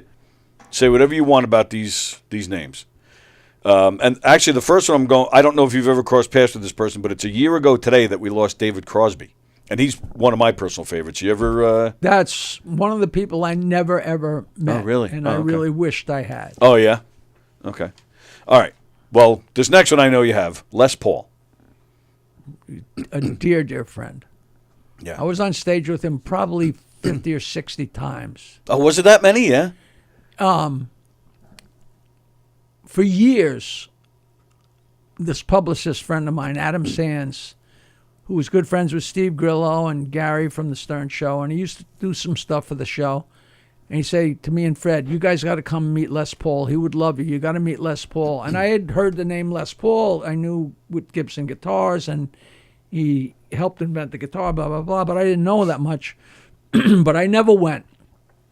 And then one time, Carrie Ash, who was married to Sam Ash, he recently passed away, but he was the grandson of the actual Sam Ash. And he was the chief cook and bottle washer at Sam Ash, but they were long divorced. But Carrie Ash said, listen, we're going to see Les Paul. It's his 85th birthday, and you're going. If I have to come and drag you out of your apartment. So she came in the limo, and I lived on 56th Street, and at that time, the Iridium was right there on 63rd. It was like a couple blocks away, but she picked us up in the limo, and me and Nancy got in and went, and it was downstairs in like the classic downstairs smoky room type thing. Oh, yeah. But it was Les Paul's 85th birthday, and the place was packed. You know, with fans from, he accumulated fans over decades and decades and decades. And so we're sitting there, and we're up against, we're sitting against the wall, and the aisle is there, and the stage isn't that far. It's a real tiny place. Yeah, it is. And Adam Sands is walking Les to the stage, and as they walk past us, I heard Les Paul say, Jackie the Joke Man's here? And I kind of like, it turns out he's an old guy. Yeah. They don't sleep. I'm almost at the, my father listened to Barry Gray every night, because he'd sleep in patches on and off and on. So Les Paul listened to the Stern Show. So he knew the Stern Show in and out. And who knew he was a dirty bugger that loved dirty jokes? I didn't know that. I had no idea he was a Stern Show fan. So he goes up on stage, and and Carrie said, you got to come to the show because the Rolling Stones are going to be there. And I'm like, yeah, sure, okay. So we go and sit down, and sitting a table or two away is Keith Richards and his mother and his stepfather, and he's all duded up like a rock and roll star. So I'm like, wow, that was pretty impressive. And so Les does an opening song or two, and he goes, so Jackie the Joke Man is here. Where's Jackie the Joke Man? Come up here. So it was like, that was out of nowhere. And I walked up on stage, and it was my father. The thinning red hair and the arthritic hands and the thick glasses and the warmth. It was so, we were friends instant. It sounds either gay or weird, but instantly I just like took to the guy, and he took to me. He said, yeah, so you're the dirty joke guy. I'm like, yeah, you know. And I try and get the order of this right. And I know Keith Richards is in the audience, and I know his mother's in the audience. And somewhere along the line, I had found out his mother was a blues singer.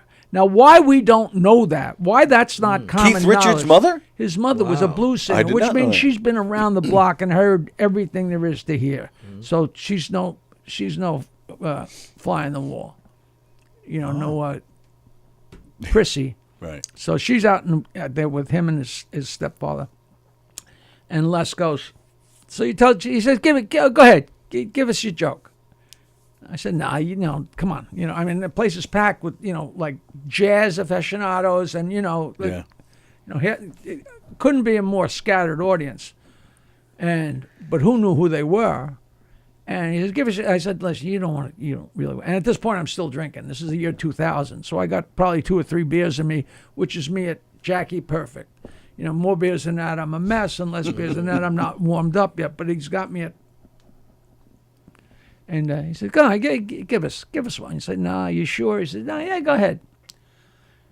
I have this on tape somewhere, actually on videotape, and I should have it off the top of my head what joke it was. But I told the funniest, foulest joke, and just destroyed the place, and he went wild. And I leaned over and I kissed him and went and sat back down as they're laughing their asses off.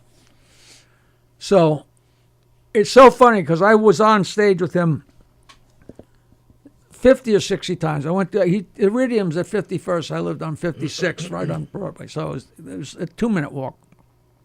And I didn't even go there that often, but over nine years, you go a couple times here and there.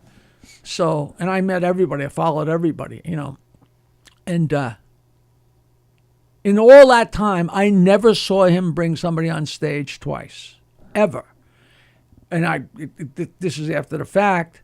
And if somebody was on stage and they weren't doing well, he would say, "Oh, look, Tony, there's a phone call for you," which was just, Oh, that's fun. which is just, it was his hook, right? So, but he never had anybody on stage a second time. So he goes up, and he plays a song, and then he says, "Well, I've got a guest here, Keith Richards. Come on up, Keith." And the first thing Keith Richards said was, "It's going to be a little tough to follow that bloke," which was like, jerk me away, you know. So I'm thrilled. So he played a couple songs. The audience goes nuts. He sits back down. Les plays another song. And you could see he was like, he said, "Where's Jackie the Joke Man? Come back up here. Come back." And I'm like, well, this is weird. So he calls me back up there. And I know that Keith Richards' mother is a dirty bird, that she's a blues singer. And when I went up, the first thing I said was, "Listen, I just want to apologize. Keith, if I had known your mother was in the audience, I wouldn't have told that foul joke." And he stood up and said something like, "Yeah, well, I'll tell you something about your mom."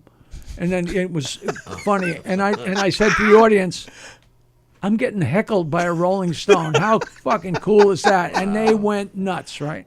So then I turned to Les. And he says, "So tell me, so you're on I listen to that show all the time, and I'm a big fan." He said, "And I know you're writing jokes like right then, right there. You're passing him jokes, and how's it work?" And I said, "Listen, the place is packed here. It's your birthday. They're here to see you and to see your show and to hear your music. Maybe some of these people know the Stern Show, and maybe they don't. But this isn't my place. You know what we'll do? Do your show, and when you're done, we'll go to the bar, and we'll have a beer, and we'll talk about the Stern Show. And you know what? Maybe Keith will join us. And you know what? Maybe he'll even buy. And if he doesn't have any money, maybe he could trade in some of those fucking beads in his head, because he had the." Yeah, I remember. Yep. Yeah. And the fucking audience went, I can't tell you how loud they responded. And when they calmed down, I said, "And now I'm fucking with the Rolling Stone. How cool is that?" And they went, I just absolutely, and it was a little room packed to the gills, Yeah. and they went batshit, and I kissed them again and sat back down. And we were best friends ever since. Like the next day, or the next Monday, every Monday he had his band rehearse. He was 85 years old. Yeah. They went in and rehearsed on Monday and then played two shows. Right, at Two the shows radio, yeah. every Monday. Yep. So I was having lunch with this filmmaker, director, girl that I never got in her pants, but I always wanted to, and I just loved her. Lisa France. She's so cool, still so cool. And so we're having dinner at having lunch at like Fiorello's on right there on Broadway. I said, "You know what? Let's pop in and see if Les Paul's there. He's supposed to be there on Mondays." So me and Lisa go walking over there, and we walk downstairs, and they're on stage rehearsing, because I had an idea for a joke for him. And I walked up, and of course I'm with a pretty girl, and I go, "Hi, Les." And, "Oh, hi, how are you?" I said, "Yeah, this is Lisa. Hi." I said, I got a great joke for you. And I told him the joke, and he loved it, and he used it every fucking night. Oh, wow. Every fucking night. He had a female bass player who was really hot, named Nikki Perot. She was from Australia, and she played the stand-up bass. Mm-hmm. And she would sing a sexy song to Les, or he'd flirt with her. But she had like a blues song that she would sing to him. And she'd come out front and play, and it was, and she'd sing it to him. And when she got done, he'd say, "I feel like a condemned building with a brand new flagpole." Which and the audience would go nuts, and he would always give me credit. And the one time there was a big show at Carnegie Hall. What a great line. For his 90th birthday, whatever the show was at Carnegie Hall, he used the line, and that was the only time he ever didn't credit me. Oh, and wow. This was at Carnegie Hall. I'm like, of all the nights, I don't know whether he was nervous or forgot or just was saying, "Fuck you," who knows. But he was a hoot. And I would go up there and tell very, very foul jokes. And it changed the course. It changed the course of a lot of things for me because his band was they were so great. Oh yeah. And his guitar player Frank Vignola was like a world class guy. Yeah. And his other guitar player had been with him for like 40 years, Lou. And at some point, after maybe the third or fourth time I had gotten up there, they're playing these songs and they're just amazing music, and the crowd loves them. And then they invite me up on stage, and I'd 5, 6, 7, 8 minutes of, raucous jokes, and he'd laugh harder than anybody. Yeah. And at some point, we're in the green room, and I went up to Frank Vignola. I didn't really know him, and I said, "Listen, I just want to ask you." I said, "I feel like such an idiot up there telling these foul jokes, and you guys like world-class players. Is it like, oh crap, that guy's here again? Is it annoying?" And he said, "Are you kidding?" He said, "The energy you bring to the stage," he says, "we love it. We live for that." And I'm like, "Really? Wow." So then I came, next time I came, I went in the green room and I went up to him and said, "Do you smoke pot?" And he goes, "Well, hell yeah." And I had a big manila envelope full of my homegrown. Yeah. And gave it to Frank, and we were sealed partners, cut and dried best friends from then on. And then I don't know whether it was a month later or a year later or however much later, I was driving home, driving to the city on the expressway. I was right at Leaf Rack City. I can still remember it. And a girl that I've always loved, a good friend, who lived in Las Vegas. And I loved talking to her once in a while. And we were, fooled around here and there, but not a lot. We were more pals than anything.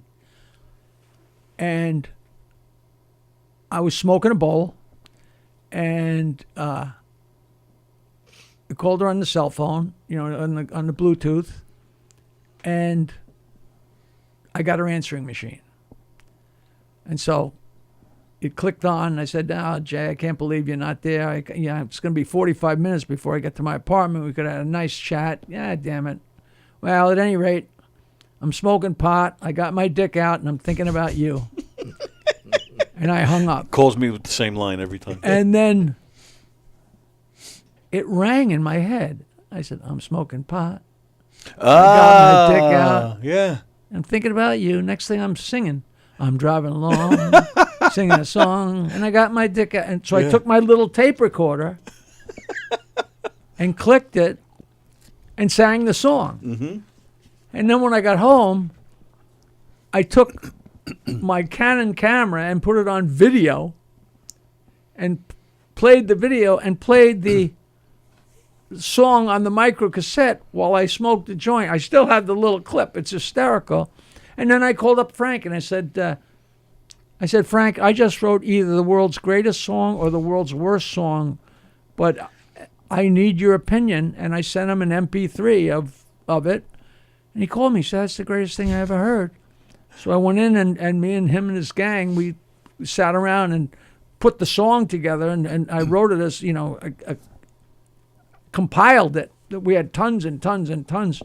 And we narrowed it down. And when we were done, he said, "This is so much fun. Do you have any other songs?" I said, "I got a million songs from the 70s when I didn't get anywhere." And we made an album. And that's how I wound up with a music album, just from going on with Les Paul and meeting Frank and giving him some pot and then writing that horrible song, which people, and that song was the theme song for my radio show for 8 years, and people still love that song. And you have some well-renowned musicians on that. Richie Cannata's on that album too, right? Yeah, Richie. Yeah. I heard he's having some health issues. Yes, he is. I hope he's all right. He's working his way back, but yeah, he's got some issues going on. But I've known him, forever. So he played on a couple songs. He's great, and Frank is great. And then it was just, and we did it at my house. When it's really, really quiet, you can hear the crickets. Right. That's the old thing with a comedian.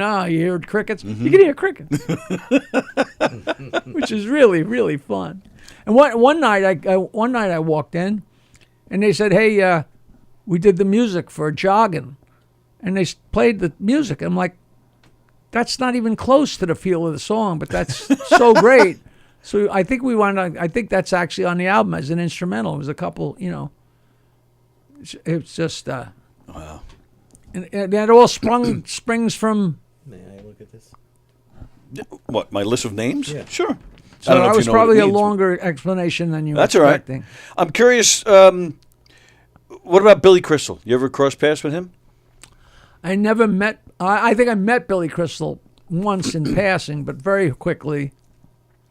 But one of the guys that started with us at Dixon's, Dave Hawthorne, had been in a 3-man act with Billy Crystal at Nassau Community College, and I actually have their album Oh, wow. that they recorded live in 1970. They were called Three's Company, and it was Hawthorne and Crystal and this guy Al Finelli, and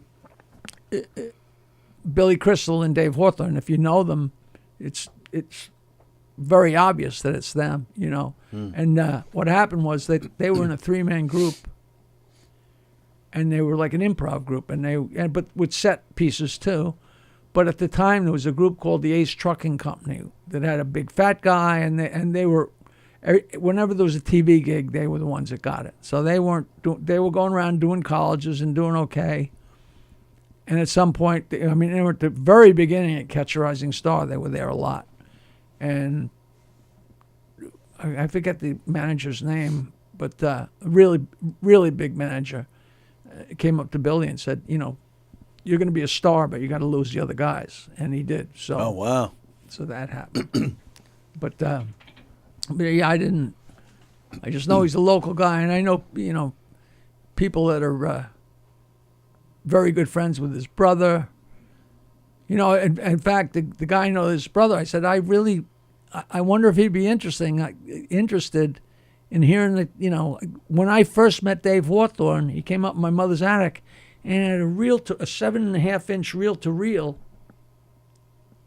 that said Three's Company. And it was a reel-to-reel of their show from 1970, and I got somebody to digitize it. Oh, wow. Which is, you know, I'll send it to you. It's interesting. Oh, I'd love to. I'm a huge They do a Billy Crystal marijuana fan. commercial, you know. Yeah. It's goofy. It's goofy. I'd love to see Billy Crystal do a stand-up again. I used to love his stand-up. I thought he was great. You know, talking about Les Paul, I meant to throw it in there before, because one time when you were here, you had mentioned that you had left Stern's show, and what was like 2 months later, he brings in McCartney. Yeah, that broke my heart. Right, and so I'm surprised you never met McCartney at a I Les did. Paul. Oh, at a Les Paul show? No. Oh, well, no, right. I know you did meet him later on. You told him the joke. I got to tell him a joke, but I didn't meet him. You know, Right. I didn't hang with him. Right, that's what I'm saying. I'm surprised because he was known for. He would always go to Les Paul shows. I all the times I was on Les Paul, I never crossed paths. Yeah, that's what I'm saying. I'm surprised. You Yeah, know? because he was known.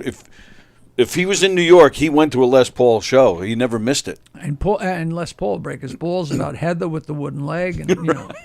How about the E Street Band? How about the E Street Band? All right, there you go. You cross paths with any of those guys? Of course, I've met Steven. I never met Springsteen, but the guy who built the famous, they call it the jetty, but my float in Bayville, Right. that was built by Bruce Springsteen's first manager. Oh, wow. John Landau? No. I know. Not Mike Appel. Oh, I was going to say Mike Capel. Okay. This guy passed. He had a big garage, and the band was called Steel Mill. Oh, sure. I have some bootlegs recordings of them at home. Well, they used to practice in Carl Tinker West. That's Was a the guy's name, and they rehearsed in his garage, and he took them across country, and they met Bill Graham, and Bill Graham wanted to sign him, and Tinker said, "Don't sign with him, because if you do, New York will never hear from you again." And they didn't sign with him, and if they had have, they would have disappeared. Sure. And they came back, and Tinker said, "You know, you guys, I got to pass." And he passed them to Mike Appel. And when I first met Tinker, he was a friend of another, you know. These guys go back so far. The guy I met Tinker through was the guy who said, "You got to hear this." And he had these cassettes of these guys that made phony phone calls. And it was the original cassettes that were being passed around of the Jerky Boys. Right. Yeah. You know, he actually knew the guys that were tapping the phones and stuff. Right. And I came to the Stern show and said, "Yeah, this new friend of mine, Carl Tinker West, he was Springsteen's first manager." And Gary's like, oh, that's not bullshit. It was Mike Appel. Everybody knows Mike Appel. And you went on the internet, and it was Mike Appel. Right. But cut to a year, 2, 3, 4 years later, the internet went deeper. And now if you go on the internet, you can find out what afternoons they rehearsed at Tinker's Garage. That's right. You know what Yep. I mean? It's the way it fills in is amazing. And he was a character, and and he was good for. But I never wound up meeting Bruce Springsteen through him, But doing stuff at BB King's or at the Cutting Room, you wind up running into Stevie Van Zandt. Sure. Yeah. And his wife, Yeah. Clarence Clemens came on the Stern Show, Right. and he was great, and I loved him. We had a great time, and he was one of the guys I pulled my Jackie stunt with. Him, David Lee Roth, Yeah. Roger Daltrey from The Who. Mm-hmm. They came on the Stern Show, and I always say to Grillo, find out who the manager is or find out their address, get me some information, and I would send them a pile of my CDs, okay? Musicians love filthy jokes. They just do. Because there's a lot of mathematics in filthy jokes, a lot of mathematics in music. It's the smarter you are, it's not like the dumber you are, the better the jokes are. The smarter you are, the better the jokes are. Yep. So I sent this shit to all these guys. And the next time they came on the Stern Show, because Howard would never introduce anybody. They'd come on, he'd never go, oh, and this is Jackie and this is Fred. They helped me be funny. That ain't going to happen. So they didn't even know we were there. But then the next time they came on the show, they'd have listened to my records, so they'd forget that they never met me. So Clarence comes in and says, hi, Howard. Hey, Jackie. Hey, hi, Clarence, right? And I went to take a leak, and I came back, and Howard's sitting like this, and he goes, yeah, Clarence is telling me how after the bar closes up, how they all sit around and listen to your CDs. Yeah, Jack, you're the funniest guy, man. And Howard, you could see him coming out of his ears. So, and that's E Street Band, right? Clarence, yeah. And Van Zandt, yeah, absolutely. Oh, And my good friend Harvey Leeds manages the other one. What's the other one? Southside? Southside. Yep. Yeah. Southside Johnny. Yeah. He's trying to put me on the road. He wants to do a show, and I came with because he's good friends with Johnny from the Jerky Boys, and he wants to have him on stage doing Q&A or being interviewed. And he said, you could interview him and be hysterical. I said, yeah, Jerky and Jackie. He said, that's brilliant. That and is I'm still, great. They approached him, so that for all I know, that could be happening, or it could be dead in the water already. I know Johnny Brennan does go around doing Q&As and telling stories and stuff. I know we had him on here once, and he was. So it'd be a great combination. That's a great title. That's fantastic. And he asked Johnny, do you know Jackie Martling? He said, no, I'm a big fan. So if we give each other plenty of space, it could be, and that's just enough of a combination to draw. Oh, yeah. I don't draw shit. I don't know how much he draws, but Harvey said the Jerky Boys are like, in the 70s, everybody could quote Rodney's jokes, the new generation. Yeah. Not the new generation, but the generation that came through at their time knows all of them. Man. What was that, the mid to late, probably mid-90s, right? The Jerky Boys tape started floating around? Right. Right. Yeah, I was in my 20s in the 90s. My age group, we still quote those guys. I called my old friend Lynn. I wrote an email to my old friend Lynn, said, see if you can find Barry. Her husband passed away. But yeah, the actual little tape, cassette tapes, like, listen to this, Yep. And I don't know whether they're dubs of dubs, but they weren't CDs. They were raw tapes that somebody had a copy of. There was a bunch of other stuff because somebody had tapped into the whole phone system, so they will listen to everybody's conversation in the whole building. Well, and that was the case in the early 90s. You go to any college, and somebody had a homemade cassette. By the time that first album came out, we knew those routines already. Everybody knew it, right? Absolutely, absolutely. Oh, it's fantastic. Brilliant stuff. All right, how about Brian Phelan? I don't know if that was... The light guy? Yeah. Oh, he's a dear friend. I saw him just the other night. Yeah, he was here, right, at the party? He was the light guy for the Stern Show forever. Oh yeah, he came over to my house swimming with his wife a bunch of times. Oh, he was recently in here telling stories about stuff like that. He's a good love pal. Brian. Yeah, he's Real- working here a lot. Love Oh Brian. yeah, he's taping bales and He's taping a lot of the acts when they're on stage, yeah. on like he said Sunday nights or something. Mostly Sunday nights, yeah. Yeah. He loved Brian.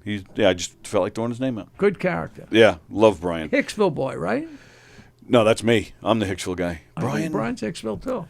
He did live in Hicksville for a short time, but he's not originally from there. Oh. I'm trying to remember where he told me. I forget where he's from. But yeah, he's like my new buddy, Brian. I'm having a good time with him. May Pang. What about May Pang? Didn't you were friends with her for a while, weren't you? Still very, very good. Oh, friends still, with her. yeah. The first time she came on the show, she sat down in the chair and I wrote a note and put it up. And the first thing Howard said to her was, May Bang. Oh God. And she's been May Bang ever since, you know. Her and she was married to Tony Visconti. Yes, right. Who he mixed the live version of Little Help from My Friends with Joe Cocker. Oh, okay, yes. He actually mixed that, and he mixed some other great, and he was David Bowie's guy.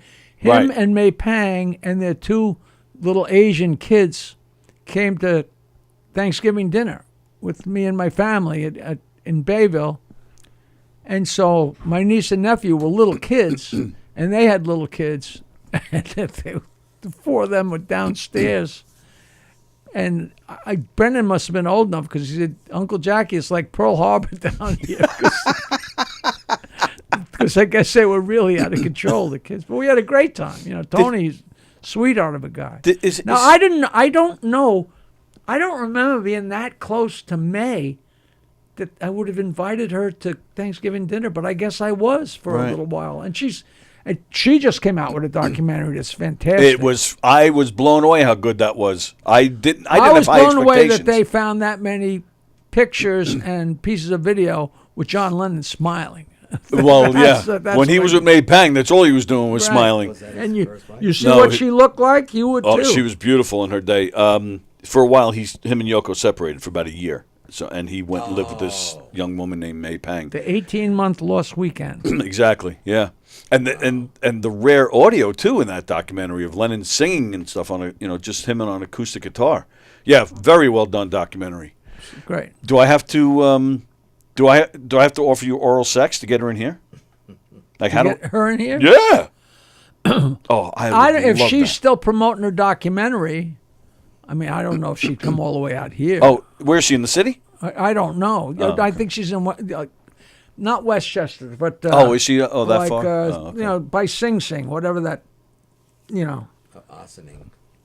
Ossining. Yeah. I was gonna say sing. But for all I know, she's back in New York. I don't know. Yeah. And for all I know, she's got friends, and she would come out here and do the show. That would be wild. All right, we're getting close to saying goodbye. Who else? What other names do I have here? Let's see. Leslie West. I love Leslie. When we're just going to mornings, and we were on for a little while. And Gary came and said, "Hey, Howard, the guy on the phone says he's Leslie West." And he said, "Put him through." So Howard starts talking to him. And after just a minute or two of talking to him, me and Fred looked at each other and we're like, "That's him." Yeah. That's a New York, Long Island accent, Jewish kid from he was a perfect guy to be a fan. And then he became a major, major Stern guy. Oh yeah, he was on your show quite often. And we had great fun with him. Great fun with him. He loved dirty jokes too. It's funny. It's funny you say that because every musician I think I've ever hung out with, that's all they want to do is tell jokes. They don't want to talk music. Of course. We had what's his? I just bumped into him too. What the hell's his name? He was original guitar player for Joan Jett and the Blackhearts, and he was in here. He was in here. Ricky a few years ago. somebody? Ricky Bird. Thank Ricky you, Bird. Ricky Bird. And we went out to dinner before the show, And he was doing that show. You did it. The guitar player that used to have a show in here used to take requests. He did. You were on his show in here. Oh, yeah. Joe DeJesu. Ricky Bird was coming to do his show. So we went out to dinner first, and Ricky turned right to me. He goes, "We're going to a comedy club." He goes, "I just want to talk about jokes. I don't want to know nothing about music." We went to dinner. Then we came in here. He had his guitar, refused to play. He literally refused to play. He just wanted to talk comedy the whole time. Poor Joe DeJesu was like, "I don't know what the hell to talk about now." It was crazy. But yeah, most musicians I'm pretty I know. sure I cross paths with him a lot of times, but I think on Les Paul too. Yeah, right. He was around like him, John Paris. I wonder what John Paris is. Yeah, I haven't heard that name in a long time. Yeah, I wonder. I hope he's all right. Yeah, and Leslie West, he wasn't cleaned up either when he was hanging out on the Stern Show. He didn't clean up till later. I knew I had a story about him.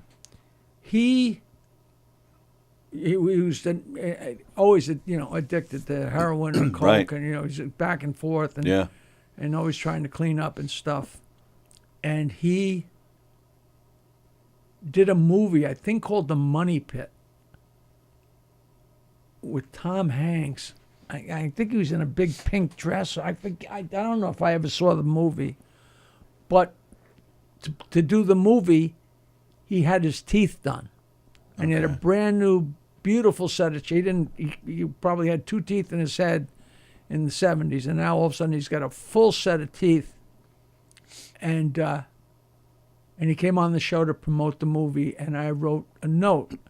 And this is when nobody had any idea I was passing notes. And whether Howard admits it or not, it was not a secret, but it wasn't, they weren't blasting it from the skylight. It was like, nobody has to know. Nobody ever said that, but it wasn't discussed. And Leslie sat down, and I wrote the note, but he's sitting right there, and I passed it to Howard.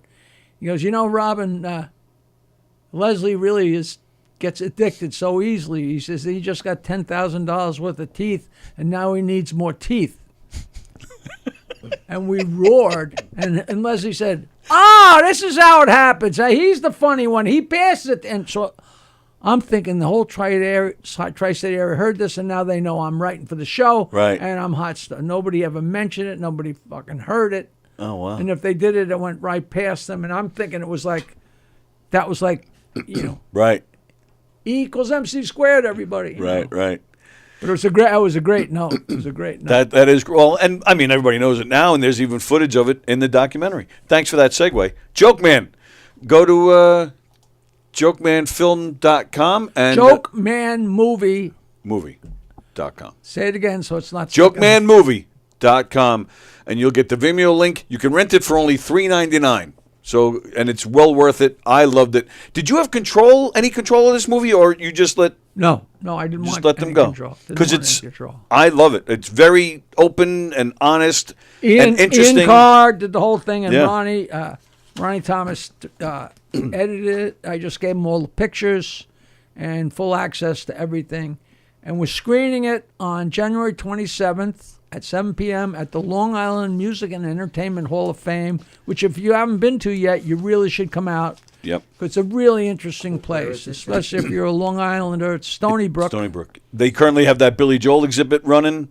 It's a great place. That's the 27th, and you are doing a Q&A after.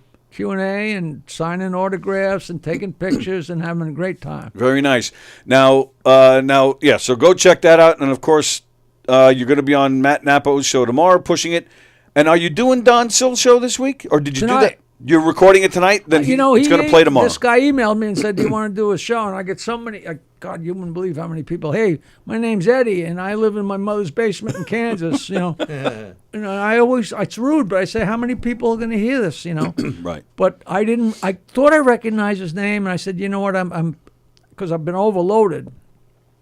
And then, was it either you or somebody said, no, you did stuff with him. And I'm like, oh. Yeah, you have. Oh, yeah, you're doing a movie with him or something, which I completely forgot. Right, we're going to do the movie, which Comic Sans. That was the name of the first one. We're doing a second one, but you also were a judge on Don when he had a game show in here. I vaguely remember that, but I don't remember who or why or where. I don't know what we were judging. But It was new people, new comics coming in to try the material, and you would judging it. which and is so foul. And then Don had the one guy. He was like an Italian, walked around in an Italian accent. And I remember you were like, I don't know what this guy's doing, but I kind of like it. I don't know if that rings a bell. No. Okay. I sent you a picture, a picture of you in here with him from that. That didn't jar anything. I didn't see that picture. Oh yeah. I have it right here on my phone. So send it later. Don't do it now. So Okay. Well, we're gonna also, if you want to a personalized video, cameo.com/Jackie Martling. In fact, I got one I got to do that I didn't do. I get so many of these things. Let me tell you a typical one. I don't have my glasses. You want to try mine?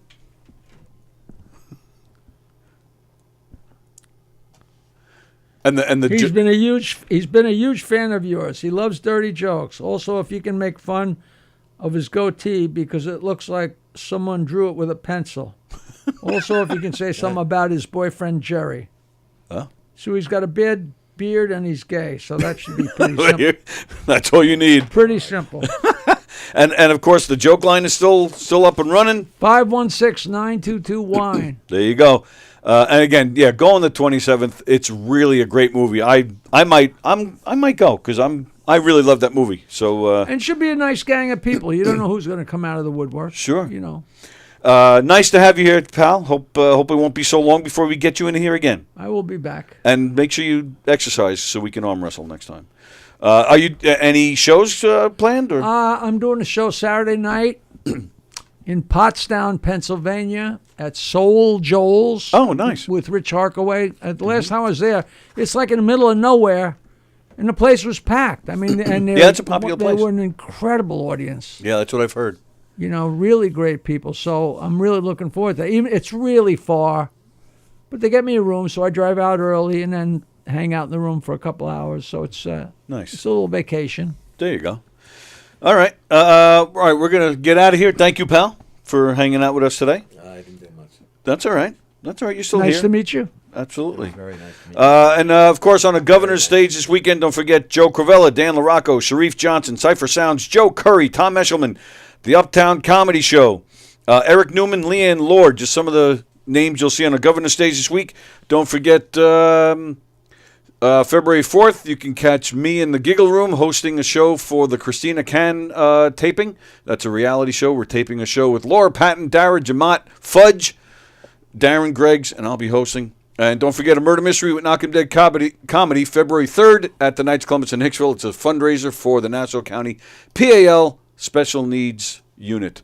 Go to govs.com, check out their full schedule, and make some reservations to some great comedy shows. All right, we're out. You can see Jackie tomorrow on Coffee with the Dog at 9 a.m. And then again, Donversations tomorrow night at 8 What o'clock. is Don's show tonight? Is that live? No, he's recording that, and then we're playing it tomorrow night at 8 o'clock. All right. Yeah, because he'll do a little bit of editing. Not much, but a little All bit. Is that all right with you?